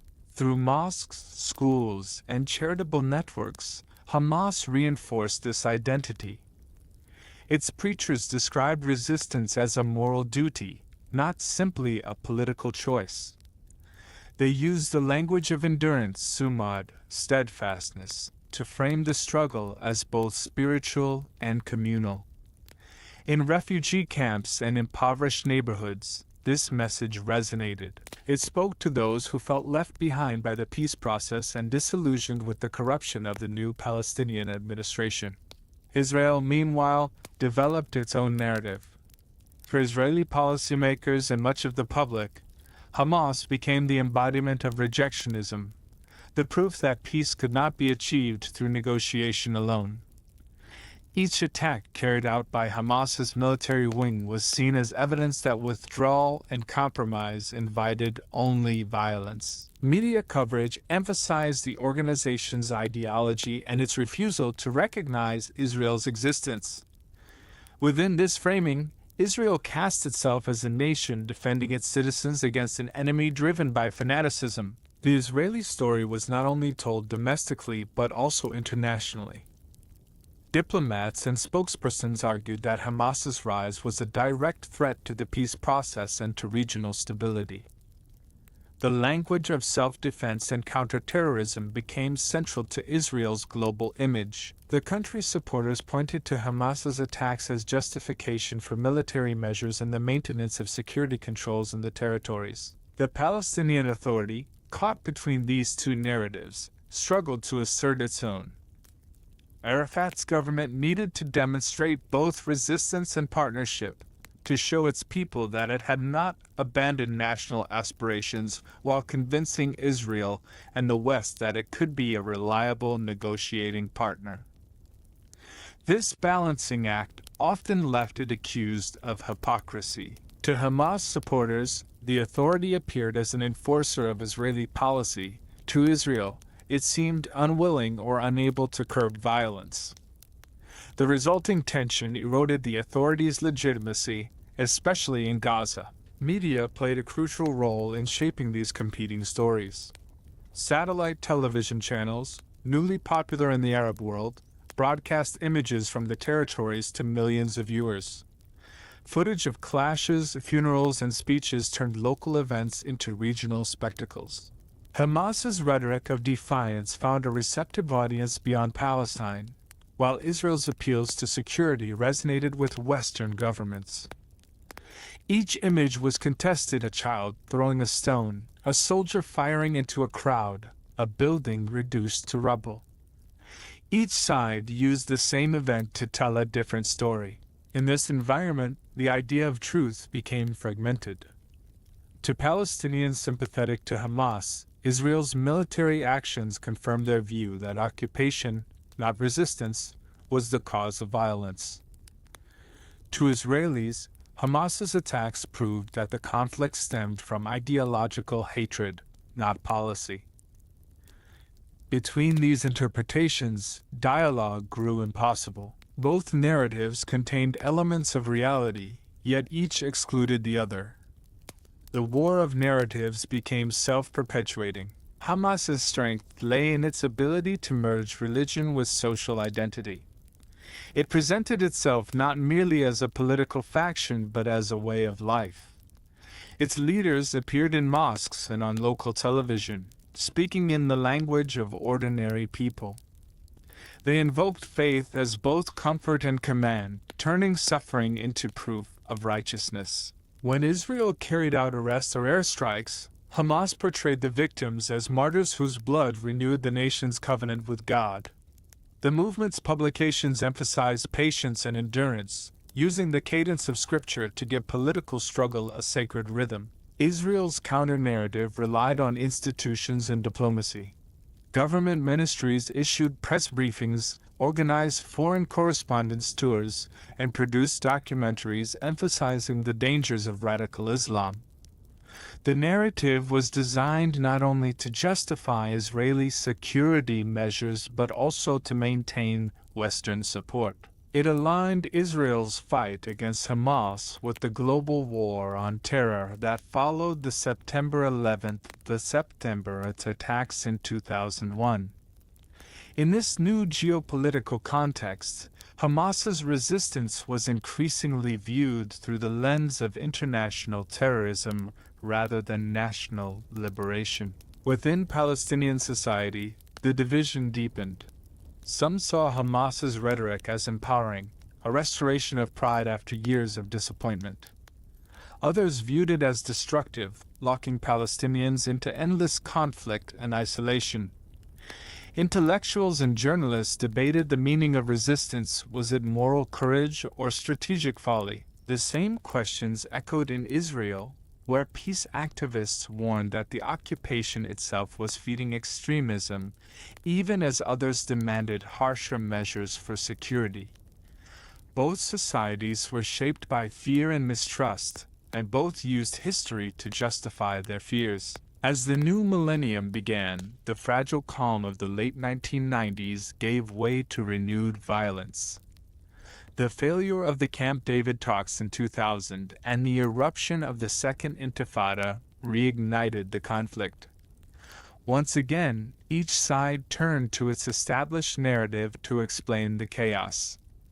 For Israel, the uprising proved that concessions brought only bloodshed. For Hamas and its followers, the new Intifada confirmed that peace had been an illusion and that only steadfastness could restore dignity. The old arguments repeated themselves, but now they were broadcast instantly across the world. On the ground, the human cost grew heavier. Checkpoints multiplied, and entire neighborhoods were sealed during military operations. Hamas's influence in Gaza expanded as frustration with the Palestinian Authority deepened. Arafat's government, accused of corruption and weakness, lost much of its credibility. In contrast, Hamas appeared disciplined and incorruptible, maintaining clinics, distributing aid, and speaking in the language of faith rather than politics.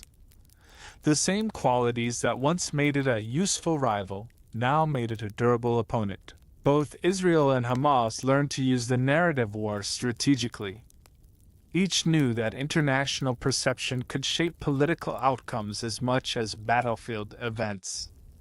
Hamas's leaders gave interviews emphasizing their social work and devotion to the poor, while Israel highlighted the threat of attacks on civilians. Every action carried symbolic as well as physical consequences. Every word became part of the struggle for legitimacy. Over time, the narratives hardened into identities. In Israel, generations grew up believing that the conflict was proof of unending hostility and that security required vigilance. In Gaza, children learned that defiance was sacred, that dignity could survive only through resistance. These lessons were passed down not only in classrooms, but also in family stories and songs. Memory became another front in the war. The tragedy of this period lay in how completely perception replaced possibility. The Oslo framework had depended on mutual recognition. The war of narratives replaced it with mutual denial. Each side's story became a mirror that reflected only its own wounds. Dialogue was reduced to accusation, and history was rewritten with every new round of violence. The truth of any single event mattered less than how it was told. By the early 2000s, the situation had entered a kind of equilibrium. Not peace, not war, but a cycle of recurring confrontation sustained by words as much as weapons. The physical front lines remained where they had been, but the psychological ones grew deeper. The Israeli-Palestinian conflict, once defined by territory, had become a contest of memory and meaning. In this struggle of stories, Hamas continued to draw strength from its origins, community, faith, and endurance. Israel drew legitimacy from its democratic institutions and its promise of security to its citizens. Each narrative justified the existence of the other. Each ensured that even as the borders shifted and leaders changed, the conflict itself endured. The war of narratives had no front line and no ceasefire, only the persistent echo of competing truths. Part 9: Flames in the Holy Land, the Second Intifada. By the summer of 2000, the peace process that had once promised reconciliation was unraveling. Negotiations had reached their most ambitious stage, final status talks between Israel and the Palestinian Authority at Camp David. Yet the issues on the table, Jerusalem, refugees, borders, and settlements, were the most sensitive of all. After weeks of discussion, the summit collapsed without agreement. Each side blamed the other. Israelis argued that Yasser Arafat had rejected a generous offer. Palestinians insisted that the proposal failed to guarantee real sovereignty. The disappointment was profound, and it spread quickly through both societies. In the territories, the frustration was palpable. Years of limited autonomy had not produced freedom. Checkpoints still controlled movement, settlements had expanded, and unemployment was rising. For many Palestinians, the promises of Oslo now seemed hollow. A generation that had grown up under the Palestinian Authority felt the same restrictions their parents had faced under occupation. In Israel, meanwhile, the wave of optimism that had accompanied the peace accords had long since faded. Many Israelis viewed the failed summit as proof that no partner for peace existed. Mutual suspicion hardened into anger. In September of that year, a provocative visit by Israeli opposition leader Ariel Sharon to the Temple Mount, known to Muslims as the Haram al-Sharif, sparked widespread protests. The site was sacred to both faiths, and its symbolism was explosive. Clashes between Palestinian demonstrators and Israeli police quickly spread across Jerusalem, the West Bank, and Gaza. Within days, the unrest had become a full-scale uprising, the Second Intifada. The scenes that followed recalled the earlier uprising of 1987 but were more intense, more urban, and more lethal. The new Intifada was fueled by accumulated despair, the sense that the political process had failed, and neither negotiations nor limited self-rule could bring justice. It was also shaped by a new generation, younger and angrier, connected by mobile phones and satellite television. Demonstrations, strikes, and armed clashes filled the headlines. Once again, history seemed to repeat itself, though the stakes were higher and the divisions deeper. For Hamas, the new uprising was an opportunity and a test. The movement had spent much of the 1990s under pressure, with leaders imprisoned and its institutions restricted by both Israel and the Palestinian Authority. Now, with the peace process collapsing, Hamas re-emerged as a central actor. Its leaders presented the Intifada as vindication of their long-standing claim that Oslo had been an illusion. Through sermons and statements, they argued that steadfastness and resistance, not negotiation, were the only path forward.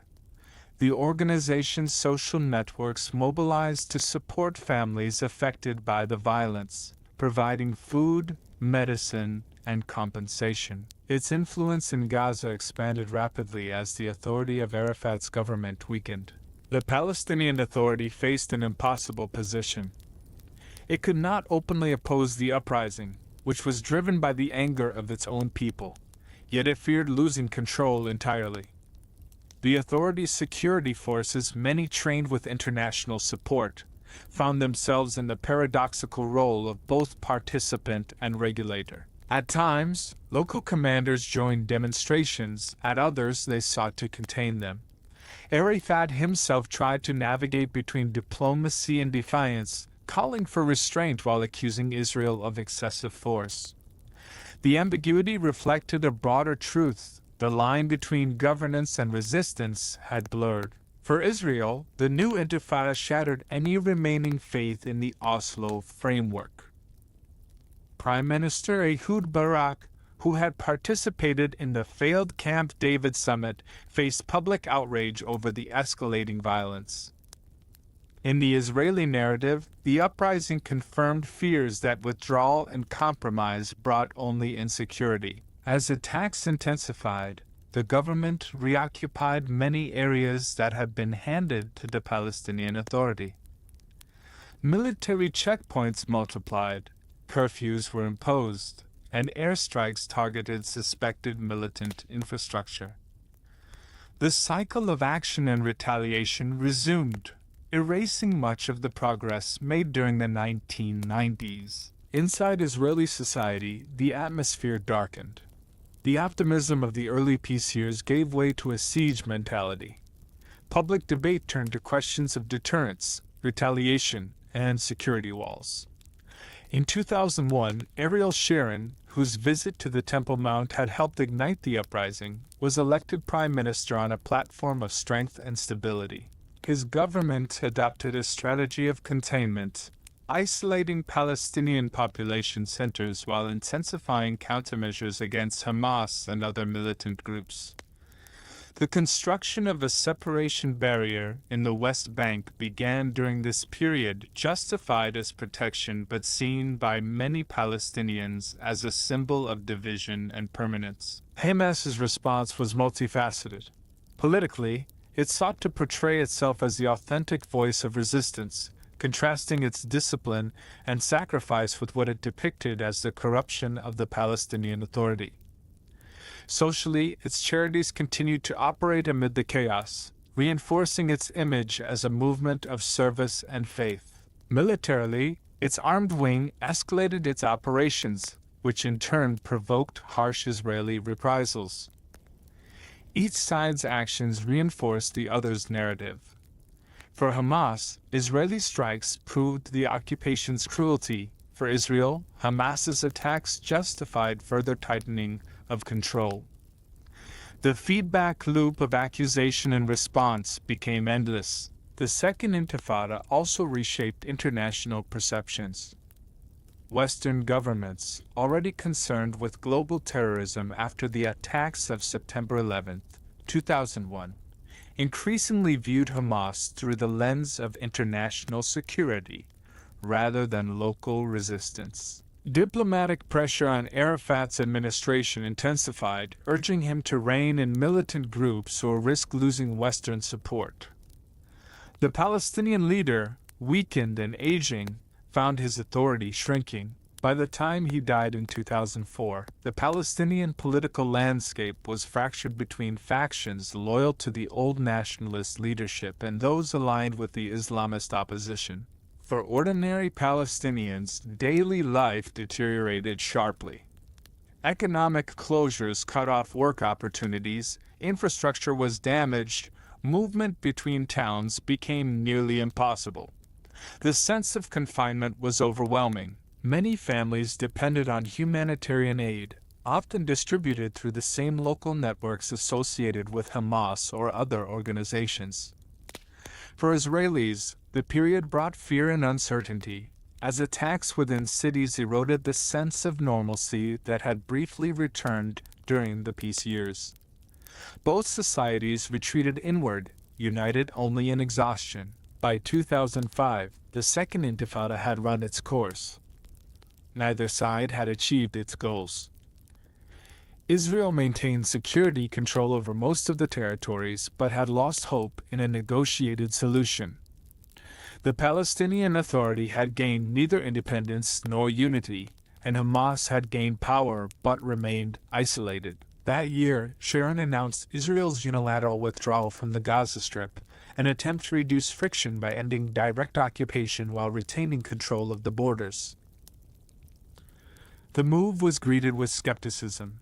Palestinians saw it as partial and unilateral. Israelis viewed it as necessary for security. Yet it set the stage for Hamas's next transformation, from movement to governing power. The years of the Second Intifada left deep scars. They confirmed for many on both sides that coexistence was a distant dream. The physical destruction could be rebuilt, but the psychological damage, the mistrust, the grief, the hardened narratives would endure. The uprising had begun as a spontaneous eruption of anger. It ended as a political realignment that would shape the future of the region. For Israel, it reinforced the conviction that peace required security above all else. For the Palestinian Authority, it exposed the limits of diplomacy without unity. For Hamas, it was proof that resistance could not be extinguished by military might alone. Each drew its own lesson, and each prepared for the next chapter of the struggle. As the fires of the Intifada faded, Gaza and the West Bank stood at a crossroads once again, fragmented, weary, and waiting for a future that no longer resembled the promises of Oslo. The dream of partnership had given way to survival, and the landscape of the Holy Land, scarred yet enduring, bore silent witness to the cycle that seemed impossible to break. Part 10: Ballots and Bullets, the 2006 election. When Palestinians went to the polls in January 2006, few outside observers expected a major upset. The election for the Palestinian Legislative Council was the first in a decade and the first since the death of Yasser Arafat. His movement, Fatah, had led Palestinian politics since the 1960s and dominated the Palestinian Authority since its creation under Oslo. Its control of ministries, finances, and security forces seemed unshakable. The opposition, Hamas, was participating in parliamentary politics for the first time, after years of boycotting elections it viewed as a product of occupation. Yet the results would rewrite expectations and transform the political landscape of Gaza, the West Bank, and the wider region. The decision by Hamas to enter the election was controversial within the movement itself. For decades it had rejected the legitimacy of the Palestinian Authority, seeing it as born from a peace process that compromised too much. But after the Second Intifada, the ground had shifted. The uprising had exhausted the population and eroded faith in both armed struggle and diplomacy. The authorities' governance was marked by inefficiency and accusations of corruption. Hamas's leaders, confident in their organizational discipline and grassroots popularity, concluded that participation could offer a new form of resistance through ballots instead of boycotts. The campaign reflected this shift in strategy. Hamas presented itself under the banner, "Change and Reform." Its candidates avoided ideological language in favor of practical promises, transparent administration, anti-corruption reforms, and social justice. Many of its representatives were professionals, teachers, doctors, and engineers, rather than clerics or militants. They argued that moral integrity and effective governance were the true measures of leadership. This pragmatic tone appealed to voters weary of factionalism and economic stagnation. Fatah, by contrast, entered the election divided and complacent. Internal rivalries fractured the party into competing lists, and decades of dominance had dulled its connection to ordinary Palestinians. The party still commanded loyalty through its history and symbols, but its record in power, marked by patronage networks and unmet promises, left many disillusioned. The contrast between Fatah's aging leadership and Hamas's disciplined candidates was striking. Where one appeared defensive, the other exuded confidence. The election campaign unfolded peacefully despite underlying tension. International observers monitored polling stations across the territories. Turnout was high, nearly 75% of registered voters, reflecting both enthusiasm and frustration. In Gaza, where Hamas's social programs had built deep trust, support was overwhelming. In the West Bank, the picture was more mixed but still favorable to the newcomers. When the results were announced, they stunned the region. Hamas had 174 of 132 seats, giving it a clear majority. Fatah secured only 45. For the first time in modern Palestinian history, the long-dominant movement had been displaced through democratic means. The victory was as symbolic as it was political. To Hamas's supporters, it represented vindication, a peaceful expression of popular will that confirmed their legitimacy. The organization had demonstrated that resistance and governance were not mutually exclusive. To Fatah loyalists, the result was a humiliation. Many had assumed their movement's revolutionary legacy guaranteed victory. The sudden reversal deepened internal divisions, with accusations of mismanagement and betrayal echoing through party ranks. Outside the Palestinian territories, reactions were swift and polarized. Israel declared that it would not negotiate with a government led by an organization that refused to recognize its right to exist or renounce violence. The United States and European Union, major donors to the Palestinian Authority, took the same position. They demanded that Hamas meet three conditions: recognition of Israel, acceptance of previous agreements, and renunciation of armed struggle. Hamas declined, arguing that no nation should be required to recognize its occupier while still under occupation. The result was diplomatic paralysis. Western governments froze direct aid to the new Hamas-led administration, redirecting funds through alternative channels to avoid strengthening the organization. Israel suspended tax transfers that accounted for a large share of the authorities' budget. The impact was immediate. Salaries went unpaid, ministries stalled, and economic hardship deepened. For many Palestinians, it seemed that democracy had been punished rather than rewarded. Within Hamas, the challenge of governance revealed the limits of electoral success. The movement's leaders faced an administration still bound by international agreements and reliant on foreign aid. Running a government proved far more complex than running a charity network. Tensions quickly surfaced between the party's pragmatic politicians, who sought ways to engage with the outside world, and its hardline figures, who viewed compromise as betrayal. The balance that had allowed Hamas to unite faith, politics, and resistance began to strain under the pressures of statehood without sovereignty. Fatah, unwilling to concede power fully, maintained control over much of the security apparatus and civil service. The result was a dual authority. Hamas held legislative power, while Fatah retained administrative and armed influence. The arrangement was untenable. Skirmishes between rival security forces in Gaza and the West Bank became increasingly common. Each side accused the other of illegitimacy. The unity government, briefly formed under pressure from Arab mediators, collapsed within months. For Israel, Hamas's victory confirmed long-standing fears that democratization under occupation would empower extremists rather than moderates. The Israeli government tightened restrictions on Gaza, citing security concerns. Border closures multiplied, and travel between Gaza and the West Bank became nearly impossible. The policy aimed to isolate the new government economically and diplomatically, hoping to force either its moderation or its collapse. Instead, isolation hardened positions on both sides. At the same time, the victory reshaped Hamas's self-image. Having proven its ability to win through ballots, the movement began to speak of resistance governance, a model combining political participation with defiance.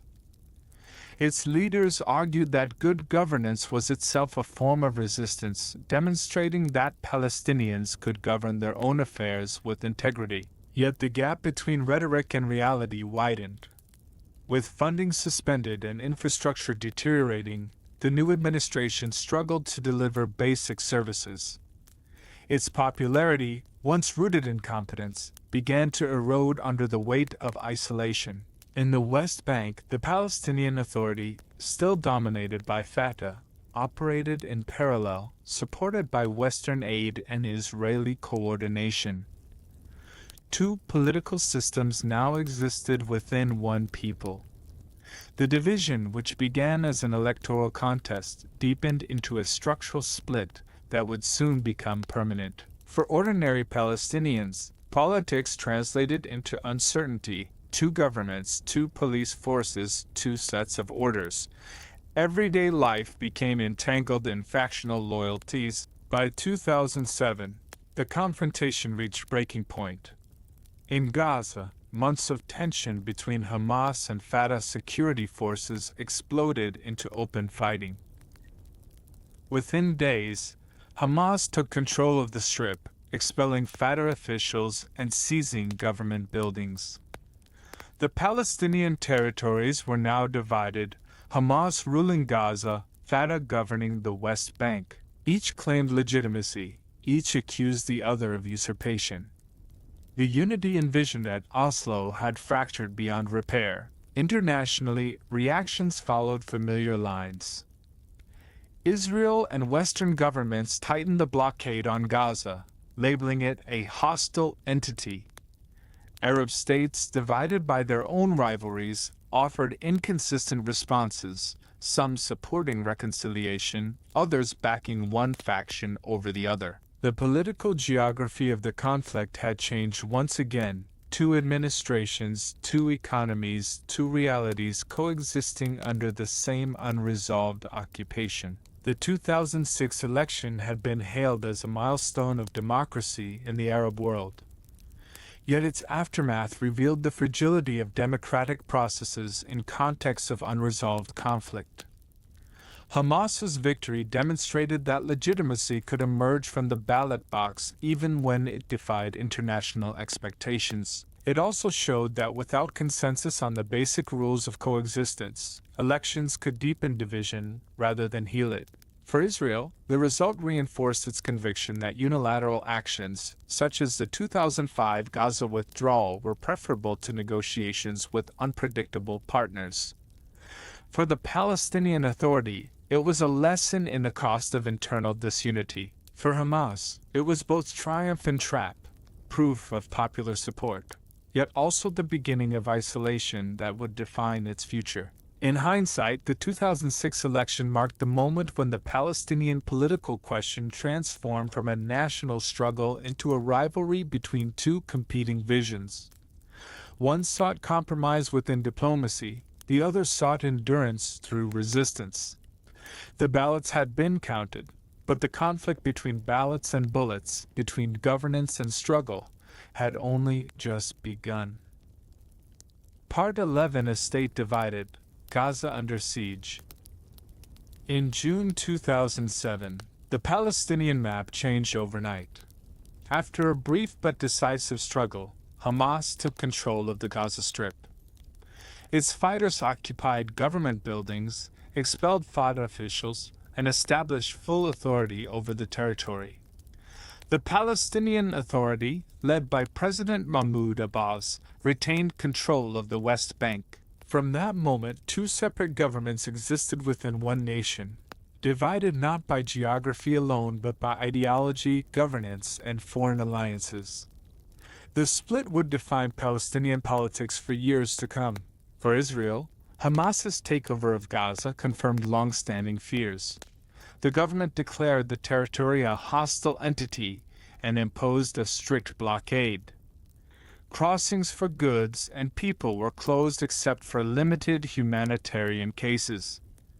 Imports were restricted to basic items, and exports were nearly eliminated. Electricity and fuel were regulated, creating frequent shortages. The stated goal was to weaken Hamas by isolating it economically while preventing a total humanitarian collapse. In practice, the blockade reshaped every aspect of life inside Gaza. The international community largely followed Israel's lead. The United States and the European Union, both of which considered Hamas a terrorist organization, cut direct aid to its administration. Instead, funds were channeled through the Palestinian Authority in Ramallah. This left Gaza's government without formal revenue and dependent on taxes, local production, and informal support from sympathetic countries and organizations. Egypt, sharing a border at Rafah, closed its crossing for most trade and travel, citing security concerns. The small coastal enclave, 40 kilometers long and 10 wide, became effectively sealed off from the world. Inside Gaza, Hamas quickly moved to establish order. It maintained ministries, courts, and police forces, portraying its rule as legitimate governance rather than military occupation. Civil servants continued to work, though many were unpaid for months. Schools reopened, and the health system operated despite shortages of medicine and equipment. The administration emphasized discipline, morality, and resistance. Posters in government offices proclaimed that perseverance under siege was a form of victory. For its supporters, Hamas had delivered stability after years of chaos. For its critics, it had replaced one form of control with another. The blockade's economic impact was severe. Factories closed, unemployment soared, and families that once relied on wages from Israel or the West Bank found themselves jobless. With imports restricted, prices rose and supplies dwindled. Even construction materials were classified as dual-use items and tightly limited. The once active fishing industry was curtailed by naval restrictions along the coast. Gaza's economy, already fragile, contracted dramatically. International organizations warned of humanitarian crisis, but the flow of aid was inconsistent and politically entangled. In response, Gazans adapted with resourcefulness that became legendary. Along the southern border with Egypt, a network of underground tunnels emerged, carved through the sandy soil.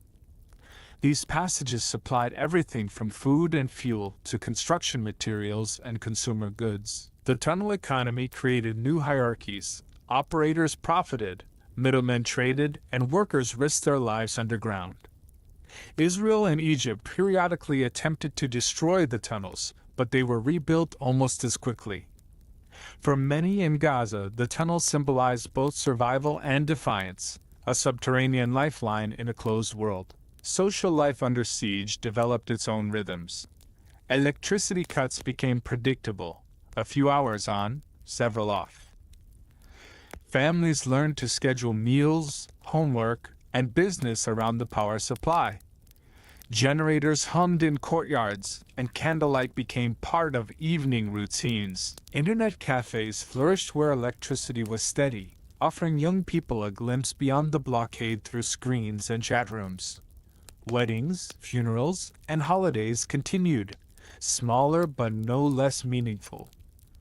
The population adapted not by resignation but by normalization of hardship. Hamas's governance combined pragmatism with ideology.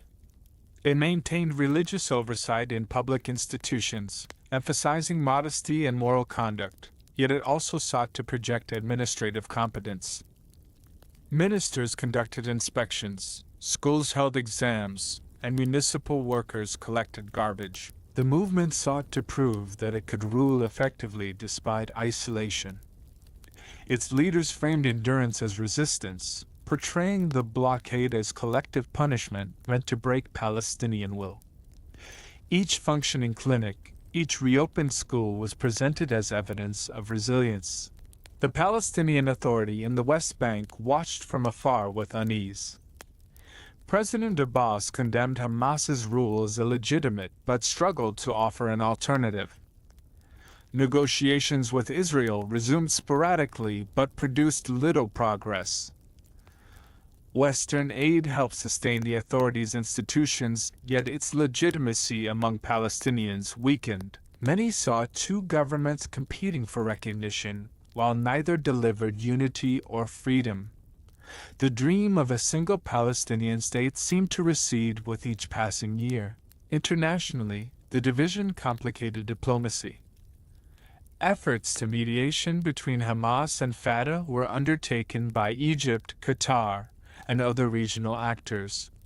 Talks in Cairo produced declarations of intent, but few lasting results. Each side demanded conditions. The other refused. Hamas sought recognition of its authority in Gaza, while Fatah insisted on a unified security apparatus under presidential command.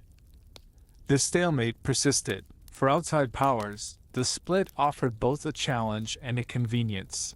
It prevented a unified Palestinian position but also allowed humanitarian engagement without confronting the political impasse directly. The human dimension of the blockade drew increasing global attention. Reports from the United Nations described rising poverty and dependence on aid. Clean water became scarce as infrastructure deteriorated and fuel shortages limited desalination. Hospitals operated under strain, improvising when supplies ran out. At the same time, literacy and education levels remained high, a testament to social resilience. Families emphasized schooling as a form of resistance, teaching children that knowledge was a weapon against despair. In classrooms lit by generators, students studied languages and science, dreaming of futures beyond the walls that confined them. Hamas's internal evolution during this period reflected the pressures of isolation. Cut off from traditional allies, it sought new channels of support. Relations with Iran deepened, while connections with Arab governments fluctuated depending on regional politics. Some of its leaders began to speak more openly about long-term truces, hinting at political flexibility without formal recognition of Israel. Yet such discussions remained theoretical. The siege hardened attitudes as much as it shaped pragmatism. The organization's core narrative that steadfastness was survival remained central to its identity. For Israel, the blockade served multiple purposes. It aimed to contain Hamas militarily, limit weapons smuggling, and pressure the population to reject its rulers. Yet over time, these objectives blurred with humanitarian considerations. International criticism of the blockade grew, and foreign aid agencies lobbied for easing restrictions. Israel responded with periodic adjustments, expanding the list of permitted goods, allowing limited exports, but the fundamental framework of control remained. Security concerns overrode all else. The relationship between Gaza and Egypt added another layer of complexity. The Rafah crossing, Gaza's only non-Israeli border, was often closed for months, then opened briefly under strict supervision. Egyptian authorities viewed Hamas with suspicion, linking it to their own domestic Islamist opposition. After the political changes in Egypt following 2011, this relationship fluctuated dramatically, sometimes cooperative, sometimes hostile. For Gazans, the crossing symbolized both hope and frustration, a narrow gate to the outside world that opened unpredictably. By the end of the decade, Gaza had adapted to its isolation but not escaped its consequences. The blockade had failed to dislodge Hamas, yet succeeded in reshaping society. An entire generation grew up knowing little beyond the boundaries of the enclave. Children played in streets marked by power cables and water tanks, their world bounded by walls and sea. For them, the siege was not an event but a condition of existence. Still, life continued. Markets reopened after bombings. Fishermen cast nets within limited waters. Weddings were celebrated beneath fading lights. Observers debated whether Gaza under Hamas represented endurance or entrapment. Some saw a community proving its resilience against overwhelming odds. Others saw a tragedy of wasted potential, where isolation reinforced division and despair. Both interpretations carried truth. The territory functioned but did not thrive. It survived but did not heal. Its people endured, caught between external pressure and internal control. For the wider Palestinian movement, the division was devastating. The dream of unity, so central to national identity, had given way to parallel realities. In Ramallah, suits and conference tables; in Gaza, generators and rationed fuel. Each claimed to represent the same people, yet their visions diverged. The longer the split persisted, the harder reconciliation became. Diplomats spoke of 2 states for 2 peoples, but Palestinians now lived under 2 governments within one. By 2010, Gaza's story had become emblematic of the broader conflict, a struggle defined not only by borders but by endurance. The blockade had turned a strip of land into a symbol, a warning, a rallying cry, and a humanitarian challenge. For Hamas, survival itself was victory. For Israel, containment was strategy. For ordinary Gazans, life went on in the narrow space between both. The siege did not end the conflict. It merely froze it in place, leaving the future suspended between hope and fatigue. Part 12: Shifting Sands, the Arab Spring and its echo in Gaza. The year 2011 began with tremors that few could ignore. Across the Arab world, the long-standing regimes collapsed under the pressure of protest and popular uprising. From Tunis to Cairo, from Benghazi to Damascus, streets once ruled by fear filled with chants for dignity, freedom, and reform. The wave that became known as the Arab Spring swept away certainties that had defined Middle Eastern politics for decades. For Hamas, governing Gaza in isolation, these upheavals promised both opportunity and risk. The regional map was being redrawn, and with it the network of alliances on which Gaza's rulers depended. For the first time since taking power in 2007, Hamas saw a shifting political climate that might ease its isolation. The fall of Egyptian President Hosni Mubarak in February 2011 was especially significant. Mubarak's government had viewed Hamas with suspicion, often closing the Rafah border and cooperating with Israel's blockade. His ouster and the subsequent rise of the Muslim Brotherhood in Egypt seemed to open a door. In Gaza, crowds celebrated the revolution next door, waving Egyptian flags alongside their own. Hamas leaders publicly welcomed Egypt's transformation, seeing in it the rise of an ideological ally that shared their Islamist roots. The change was immediate. The Rafah crossing opened more frequently, trade increased, and diplomatic contacts multiplied. Egyptian mediators began new talks on Palestinian reconciliation, hopeful that Cairo's new leadership could bridge the divide between Hamas in Gaza and Fatah in the West Bank. For Hamas, Egypt's transition offered breathing room, both economic and political. The movement's leadership, long confined by the blockade, began to travel more freely in the region, attending conferences and building new relationships. For the first time in years, Gaza's government sensed that it might escape the shadow of isolation. At the same time, the Arab Spring disrupted Hamas's other alliances. The uprising in Syria, which began peacefully but quickly descended into civil war, posed a painful dilemma. Hamas's political bureau had been based in Damascus since the 1990s, protected and supported by the Syrian government. Yet, as the conflict unfolded, the movement found itself torn between loyalty to its host and solidarity with the protesters. The leadership hesitated but ultimately distanced itself from the Syrian regime. By 2012, Hamas had relocated much of its external office to Qatar, straining ties with both Syria and Iran. This realignment reflected both principle and pragmatism. Ideologically, Hamas could not be seen supporting the repression of fellow Islamists and civilians. Strategically, it sought new patrons as old alliances faltered. Qatar and Turkey emerged as key partners, providing diplomatic support and financial assistance. These countries shared an interest in promoting Islamist movements as legitimate political actors in the post-Arab Spring order. Their backing gave Hamas access to regional forums and humanitarian aid, even as Western governments maintained their boycott. Iran, once Hamas's main source of funding and technical assistance, reacted coolly to the shift. The rupture with Syria, Tehran's close ally, strained relations. Although channels remained open, cooperation diminished.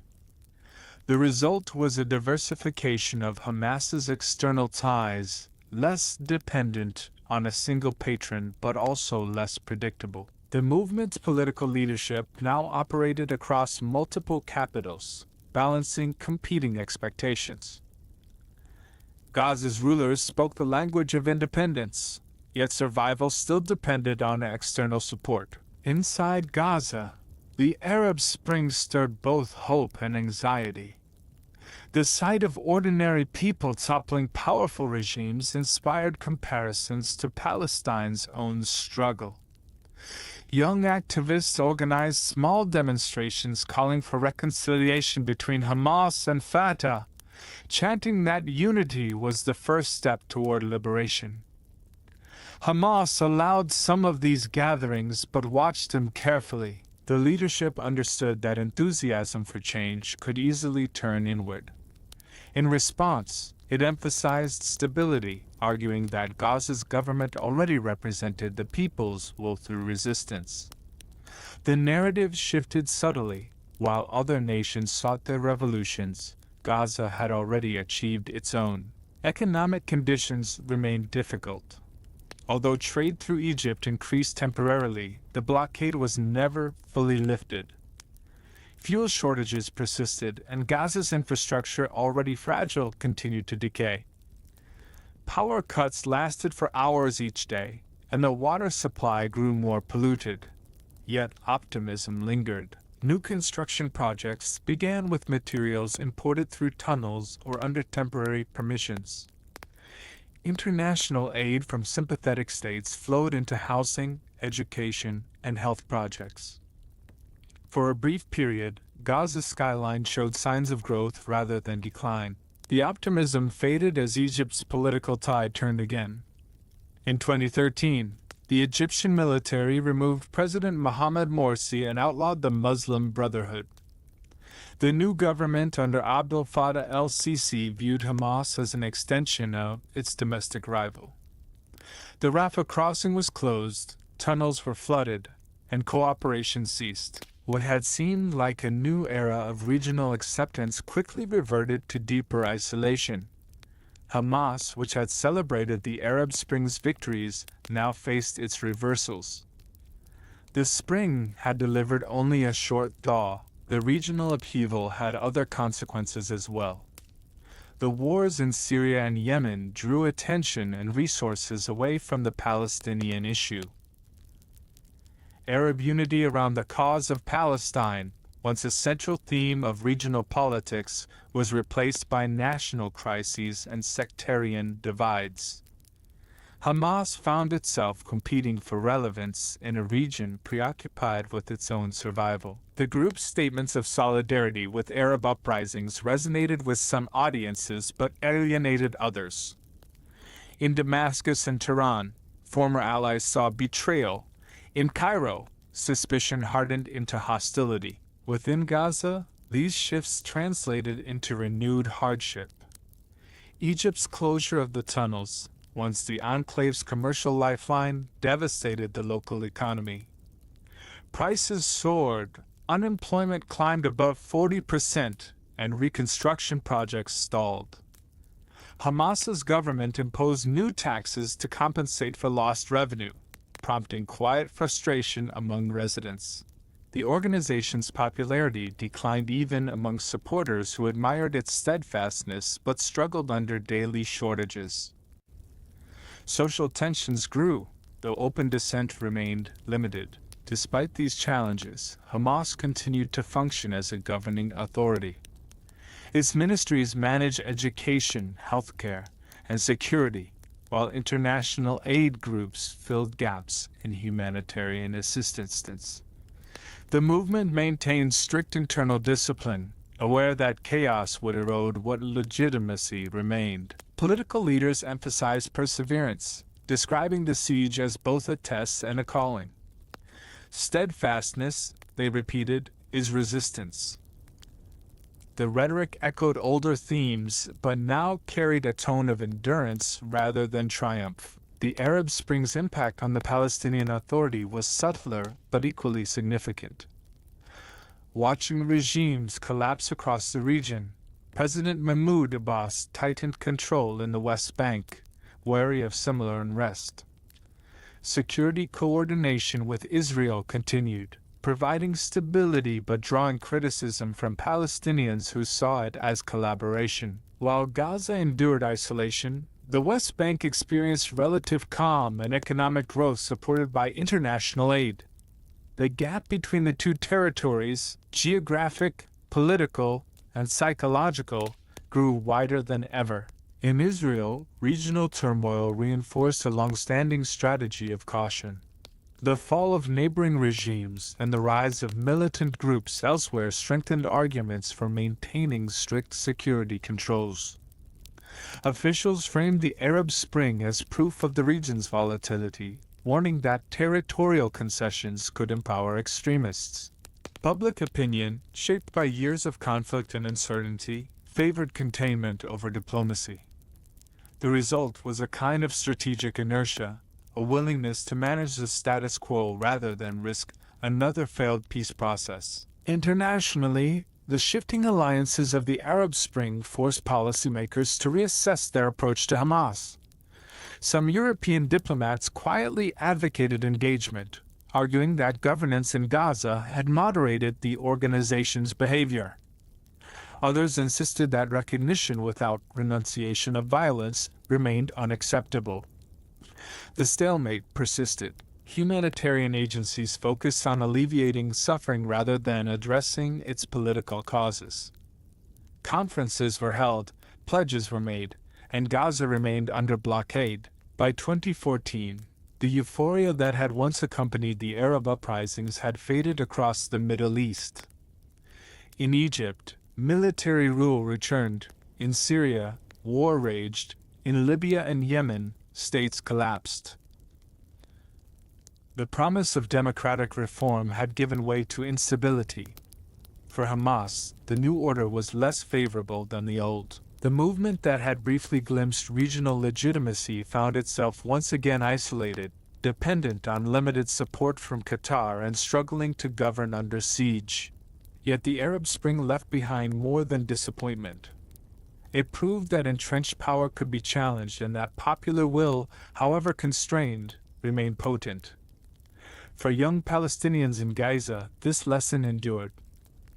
They had watched revolutions unfold on their television screens and through their smartphones.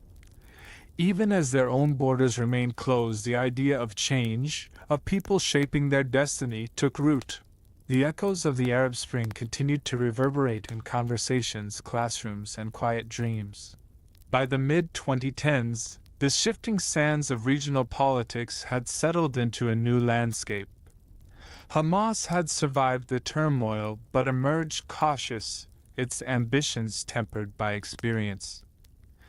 The promise of liberation through regional transformation had proven illusory, but the instinct for adaptation remained. Gaza persisted, suspended between endurance and isolation, waiting once again for the world to turn its gaze back toward its narrow shore.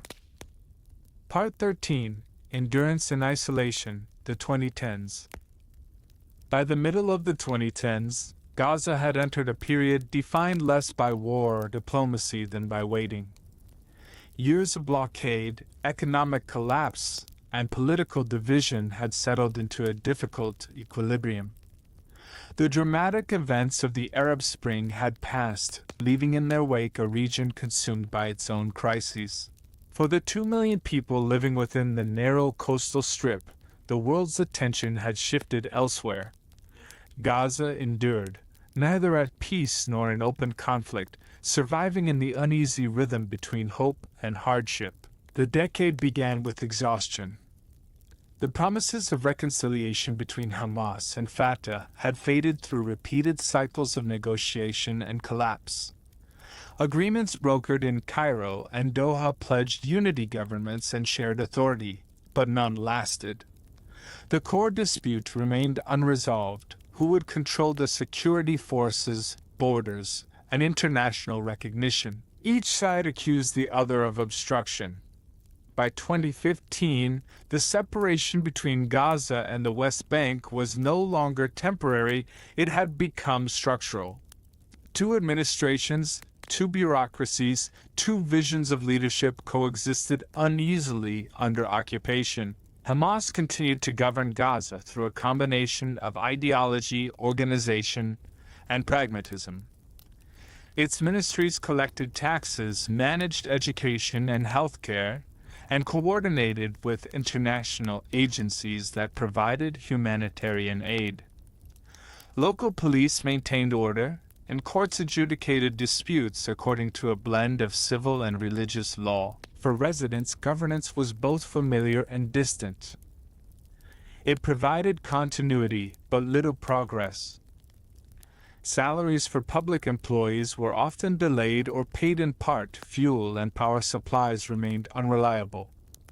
The population had adapted to scarcity as a permanent condition. The blockade persisted as the central fact of life.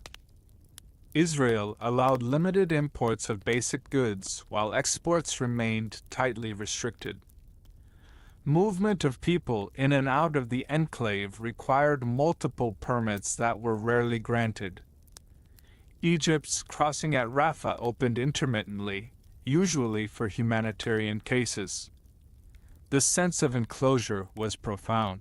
Gaza's economy contracted sharply, with unemployment among young people exceeding 60%. Families relied heavily on remittances, local charities, and food aid distributed by the United Nations Relief and Works Agency, known as UNRWA. Survival became a shared effort of families, neighbors, and institutions improvising together. Yet, amid deprivation, Gaza retained a sense of community resilience. Markets still opened each morning, their stalls filled with produce brought in through restricted trade routes, or grown in small plots of land. Fishermen launched their boats into the Mediterranean within the narrow limits allowed by Israeli patrols, bringing back modest catches. Weddings were celebrated in courtyards, and schools reopened after every disruption. The rhythm of life adapted to the reality of isolation. People learned to measure progress not in years but in small victories: electricity for an extra hour, a reopened road, a shipment of medicine that arrived intact. International aid agencies played a crucial role in maintaining Gaza's fragile stability. The United Nations coordinated food distribution and reconstruction projects, while the International Committee of the Red Cross managed medical and water initiatives. Qatar, emerging as a key benefactor, provided financial assistance to pay civil servant salaries and subsidize fuel for the power plant. These funds were coordinated with Israel and delivered under international supervision, illustrating the paradox of the situation, adversaries cooperating indirectly to prevent humanitarian collapse. For many Gazans, this uneasy system was both lifeline and reminder of dependency. Diplomatic efforts to end the division between Gaza and the West Bank continued intermittently. Egypt hosted talks aimed at forming a unity government, and regional mediators proposed frameworks for shared elections. Each attempt foundered on mistrust. Hamas insisted on retaining its security control of Gaza. The Palestinian Authority demanded full restoration of its authority. The result was stalemate. Reconciliation became a recurring headline, followed by disappointment. Over time, even hope for unity faded from public discourse. Daily survival took precedence over political aspiration. The international environment also evolved. In 2017, new alignments in the Middle East, particularly between Israel and several Arab states, redefined regional priorities. Shared concerns over Iran and economic cooperation overshadowed the Palestinian issue. The gradual normalization of relations between Israel and Gulf countries diminished Hamas's diplomatic space. Once a symbol of broader Arab solidarity, the Palestinian cause became a lower priority on regional agendas. For Hamas, this meant fewer allies and diminished leverage. For ordinary Gazans, it meant deeper isolation. Inside Gaza, social and cultural life persisted in defiance of hardship. Artists, poets, and writers continued to create, using their work to document daily realities. Exhibitions in local galleries depicted ruined streets and crowded classrooms, while songs on neighborhood radios carried messages of endurance. The youth of Gaza, many of whom had never left the enclave, turned to the internet as their window to the world. Online education, remote work, and social media connected them to global conversations even as physical borders remained closed. Digital connection became a form of freedom. Religion and community offered structure in uncertain times. Mosques served not only as places of worship but also as centers of aid distribution and counseling.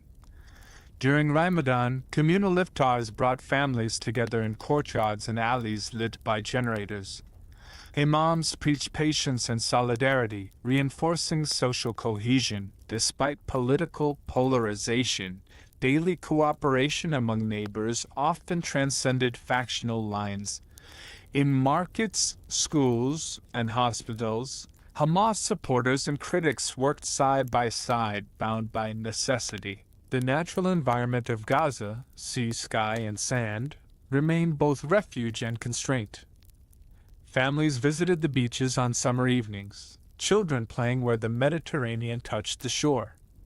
For many, the sea symbolized freedom, its horizon an unreachable promise. Fishermen spoke of the ocean as both livelihood and boundary. Environmental degradation, caused by pollution and overuse of scarce resources, added another layer of challenge. Water from household taps was often undrinkable, and electricity shortages hindered desalination. Yet even in this, adaptation prevailed. Rooftop tanks, solar panels, and shared wells became part of the urban landscape. Politically, Hamas navigated a difficult balance. Governing a population under blockade required pragmatism, while maintaining its identity as a resistance movement demanded ideological consistency. The leadership sought limited understandings with Israel, mediated through Egypt and the United Nations to secure humanitarian relief and avoid escalation. These arrangements, fragile and informal, provided temporary stability. Critics called them tacit truces. Supporters saw them as necessary pauses in an unwinnable struggle. For the population, they meant fewer disruptions even if underlying conditions remained unchanged. The Palestinian Authority, based in Ramallah, maintained administrative control of the West Bank but faced its own crisis of legitimacy. Without elections and with peace talks frozen, its institutions became increasingly dependent on foreign aid and security coordination with Israel. Many Palestinians viewed their leadership as detached from daily hardships, especially those in Gaza. The geographic and psychological distance between the two territories grew wider each year. National unity, once the foundation of Palestinian identity, now felt like a memory from another era. By the late 2010s, international observers described Gaza as a place beyond crisis where emergency had become normal. The population grew, infrastructure deteriorated, and prospects for youth dimmed. Emigration, once rare, became an aspiration for many young Gazans who sought opportunities abroad through study, work, or resettlement. Those who remained focused on endurance, building families, maintaining routines, and finding meaning in persistence. In conversations recorded by journalists and researchers, a recurring phrase appeared, "We are still here." It expressed both pride and fatigue, defiance and resignation. The blockade, by its very nature, froze time. It prevented both collapse and recovery. International aid kept the enclave from implosion, while political stalemate kept it from change. Hamas survived but did not expand its influence beyond Gaza. Israel maintained security but not resolution. The Palestinian Authority preserved formal legitimacy but lost public confidence. Each actor achieved short-term stability at the cost of long-term paralysis. For Gaza's residents, the result was endurance without progress, a life measured in cycles of scarcity and reconstruction. Yet, beneath the surface, social transformation continued. Education levels remained among the highest in the region, especially among women. Non-governmental organizations promoted civic initiatives in health, technology, and environmental awareness.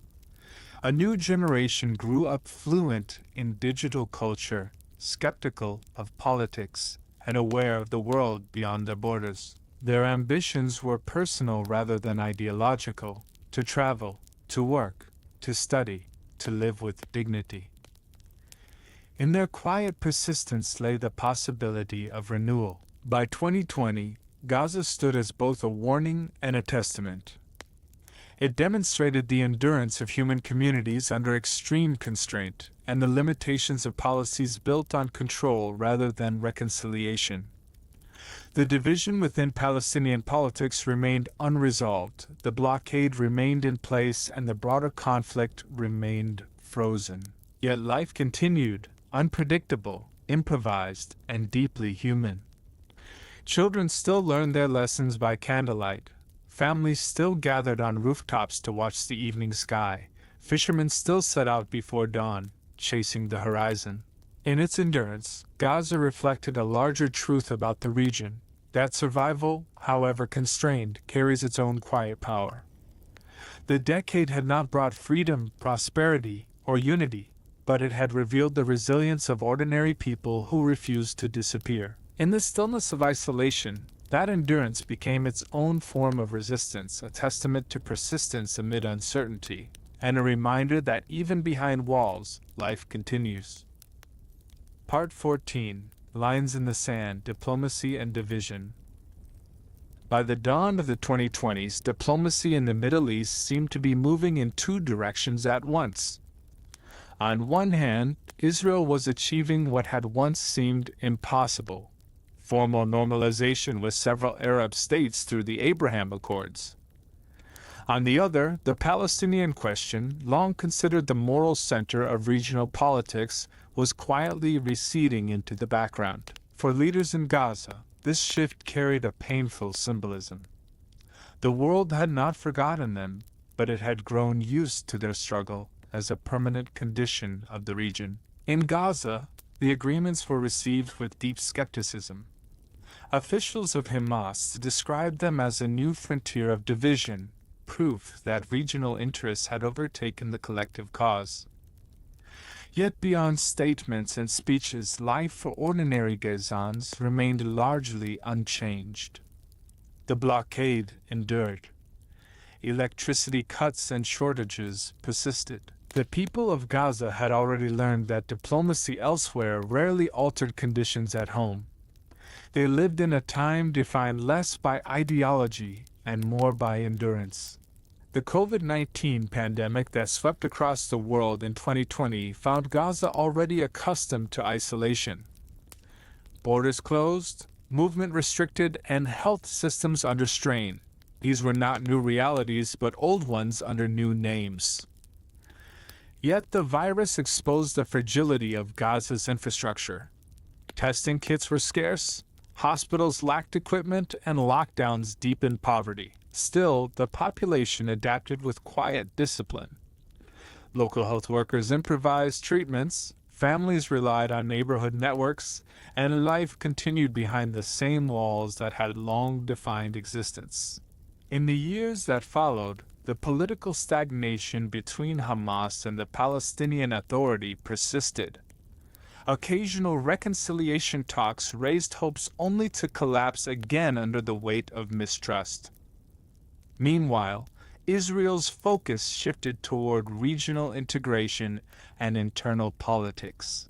The international community, consumed by other crises, engaged with the conflict only when violence resurfaced. The situation appeared stable on the surface but brittle underneath, a calm built on exhaustion rather than peace. Then came the shock of the early 2020s. A sudden wave of violence, unprecedented in scale and intensity, erupted between Hamas and Israel. What began as a devastating series of attacks and reprisals spiraled into one of the bloodiest confrontations in decades. Entire neighborhoods in Gaza were reduced to rubble, and thousands were displaced. In Israel, the initial attacks left deep scars and a sense of national trauma. For both societies, the war of 2023 to 2024 became a defining rupture, the moment when the illusion of containment was shattered beyond repair. The world reacted with alarm. Governments called for restraint. Humanitarian agencies appealed for corridors of aid. The conflict spread anxiety across borders, reigniting old divisions in global opinion. Some nations reaffirmed their alignment with Israel, emphasizing the right to security. Others condemned the scale of destruction and demanded accountability. For a few intense months, the Palestinian issue once again dominated headlines, not through diplomacy, but through disaster. It was a grim reminder that unresolved grievances never disappear. They wait, patient and unresolved, beneath the surface of politics. By mid-2024, mediation efforts gained momentum. Egypt, Qatar, and the United States worked together to draft a framework for de-escalation. The plan called for a phased ceasefire, prisoner and hostage exchanges, limited withdrawals, and a path toward reconstruction under international supervision. In June, the United Nations Security Council endorsed the proposal through Resolution 2735. It represented the first serious diplomatic breakthrough in years, fragile, partial, and uncertain, but real nonetheless. The ceasefire, signed in January 2025, brought an uneasy stillness to a land long defined by noise. For the first time in months, the skies above Gaza were quiet. Aid convoys entered through newly opened crossings. Families ventured back to damaged homes, and schools reopened in improvised classrooms. Yet trust was scarce. Each side accused the other of violations, of moving too slowly, of withholding information, of continuing covert operations.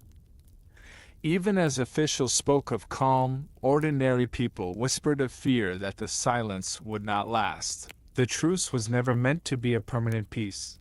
It was, by design, a pause, an attempt to stop the bleeding and allow space for negotiation. But that space proved difficult to sustain. Mutual suspicion lingered, and both sides interpreted the agreement through the lens of survival. Israel demanded security guarantees and the return of hostages. Hamas sought the lifting of the blockade and recognition of its governance. Neither was willing to concede what the other required. Diplomats described the deal as a bridge built in a storm, beautiful in concept but fragile in practice. Beyond Gaza, the conflict reshaped the region. Arab governments that had normalized relations with Israel faced domestic pressure to reconsider. Public opinion, deeply moved by the images from Gaza, clashed with the pragmatism of state policy. Internationally, humanitarian concern merged with geopolitical calculation. Conferences were convened, pledges announced, and debates reignited about the nature of resistance, security, and sovereignty in a world that seemed to have forgotten the meaning of resolution. Inside Gaza, reconstruction began in earnest but unevenly. Aid arrived in waves coordinated through the United Nations and Qatar, but materials were limited and bureaucracy slowed progress. Streets once filled with rubble became arteries of rebuilding. Children played among concrete blocks and cranes. The people of Gaza, accustomed to beginning again, approached recovery with a mixture of gratitude and disbelief. They had survived the worst, yet they knew how easily survival could become temporary. For Israel, the events of 2023 and 2024 transformed national politics. The initial unity forged in crisis gave way to debate about the future. Could security ever be achieved without addressing the political roots of conflict? The question, long postponed, reemerged with urgency. Some argued for renewed diplomacy, others for continued containment. Beneath the surface, society wrestled with trauma and uncertainty, the recognition that strength alone could not ensure peace. As 2025 unfolded, cautious optimism mixed with fear. The January ceasefire still held, though violations were reported almost weekly. Mediators described progress as measured in days, not months. International donors pressed for reconstruction, while military planners on all sides prepared for the possibility that peace might not last. It was a season of contradictions, relief and anxiety, rebuilding and remembrance. The streets of Gaza filled with noise again, not of war but of hammers, trucks, and children returning to school. Yet under the hum of recovery lay a quiet question: for how long? Across the region, the fragile calm shaped new realities. Lebanon and Israel maintained a parallel truce brokered in late 2024. Jordan intensified its calls for a renewed peace process. Egypt, weary yet resolute, continued to host mediation talks. The United States and Europe, recognizing the limits of their influence, emphasized humanitarian relief. For now, the guns were silent, but the architecture of peace remained incomplete, a structure without foundations held together by necessity rather than trust. As the spring of 25 arrived, analysts described the situation in familiar terms: a fragile balance, a truce awaiting its test, a future written in uncertainty. In Gaza, families rebuilt their lives brick by brick. In Israel, citizens debated how to move forward after unprecedented loss. In capitals across the Middle East, leaders weighed stability against principle. The world watched, cautious and weary, knowing that every ceasefire in this long history had been both an ending and a beginning. The line between war and peace in this land had always been drawn in sand, shifting, temporary, redrawn by wind and time. The agreement of 2025 may yet hold, or it may dissolve like so many before it. For now, it exists as a fragile hope, suspended between fear and fatigue. The future of Gaza, of Israel, and of the wider region depends on whether that hope can outlast the history that has so often buried it. Part 15. Beyond the Walls, Memory and the Future.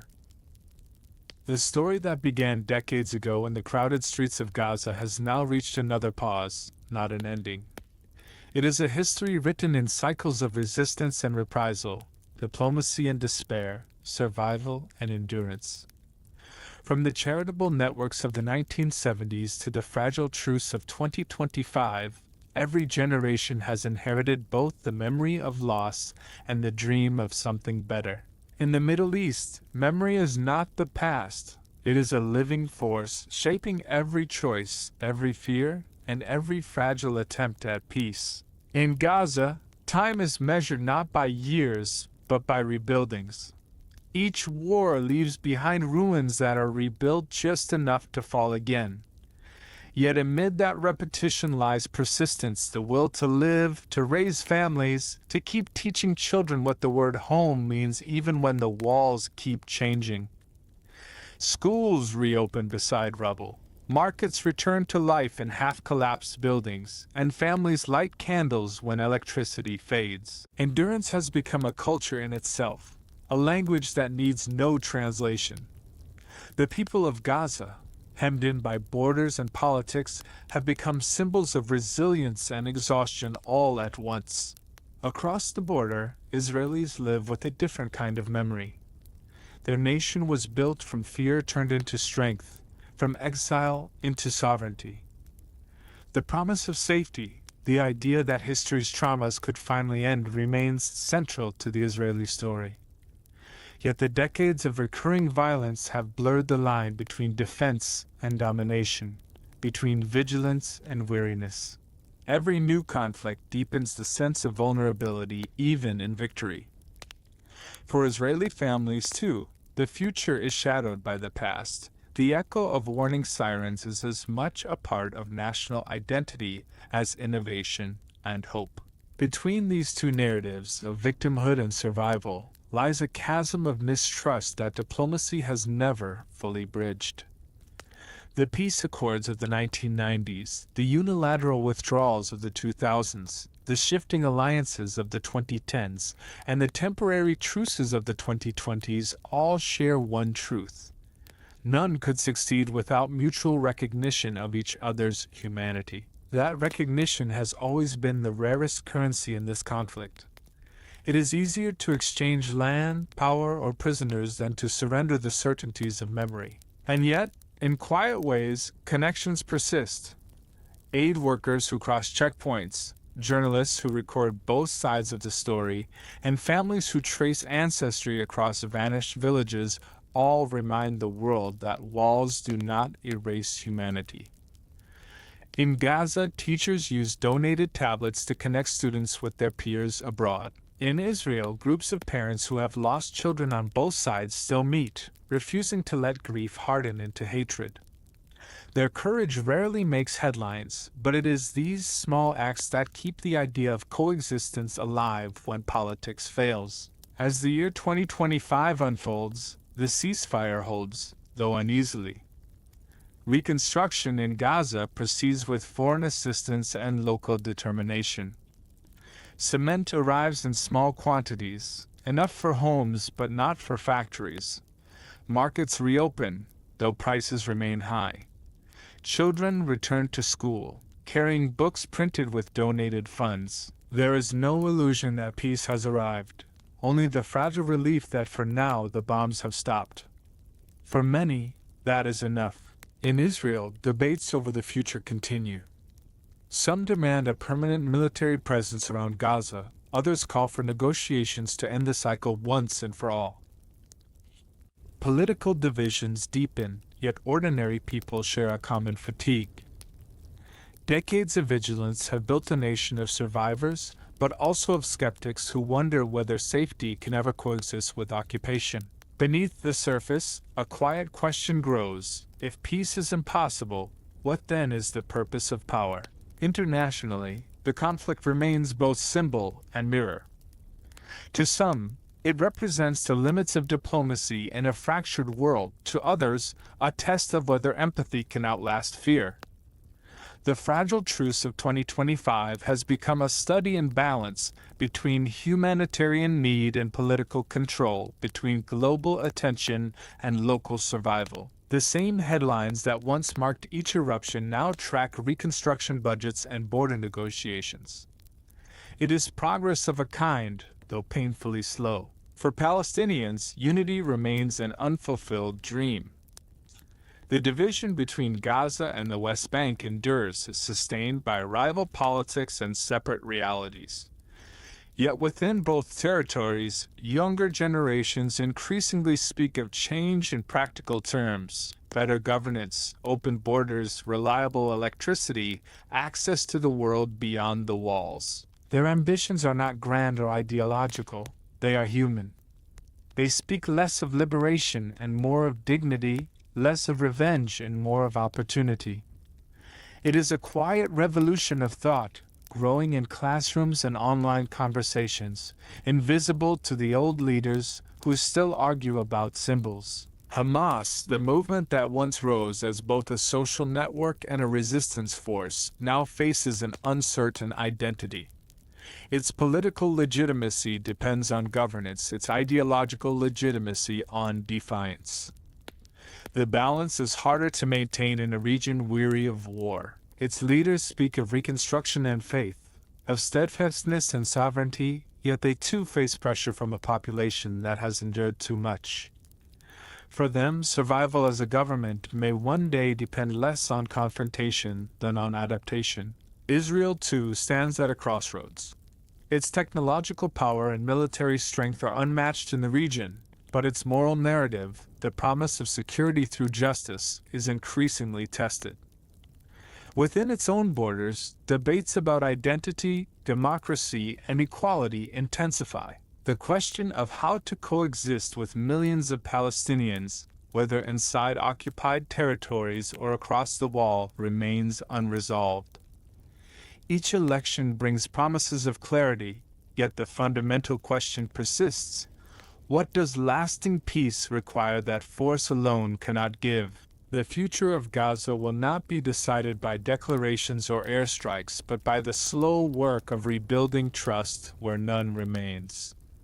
That process is already beginning, quietly, in the most unlikely of places, in cooperative farming projects funded by international aid, in medical exchanges across borders, in the shared understanding of trauma. History moves in slow arcs, and in this region, progress often looks like repetition until one day it becomes change. As night falls over the Mediterranean, the lights of Gaza flicker back on after another power cut.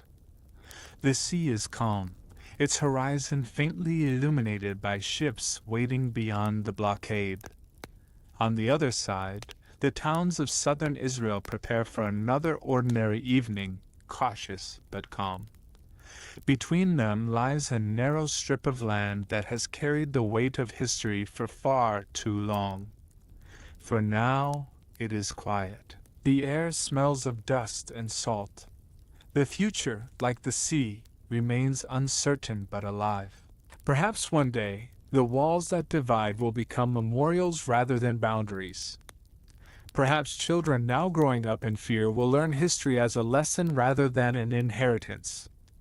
Perhaps the fragile calm of 2025 will endure long enough for new voices to emerge, voices tired not of each other, but of the endless repetition of grief. In the end, that may be the truest form of peace, not agreement written on paper, but the shared decision to stop repeating the past. The story of Hamas, Gaza, and Israel is at its heart the story of human persistence. It is the story of faith meeting pragmatism, of identity enduring through hardship, of politics overshadowed by the will to live. It began in charity and confrontation, it continues in endurance and fragile coexistence. And while its ending remains unwritten, one truth endures beyond the walls. The people of this land, on both sides, have survived too much not to hope, and hoped too often not to try again.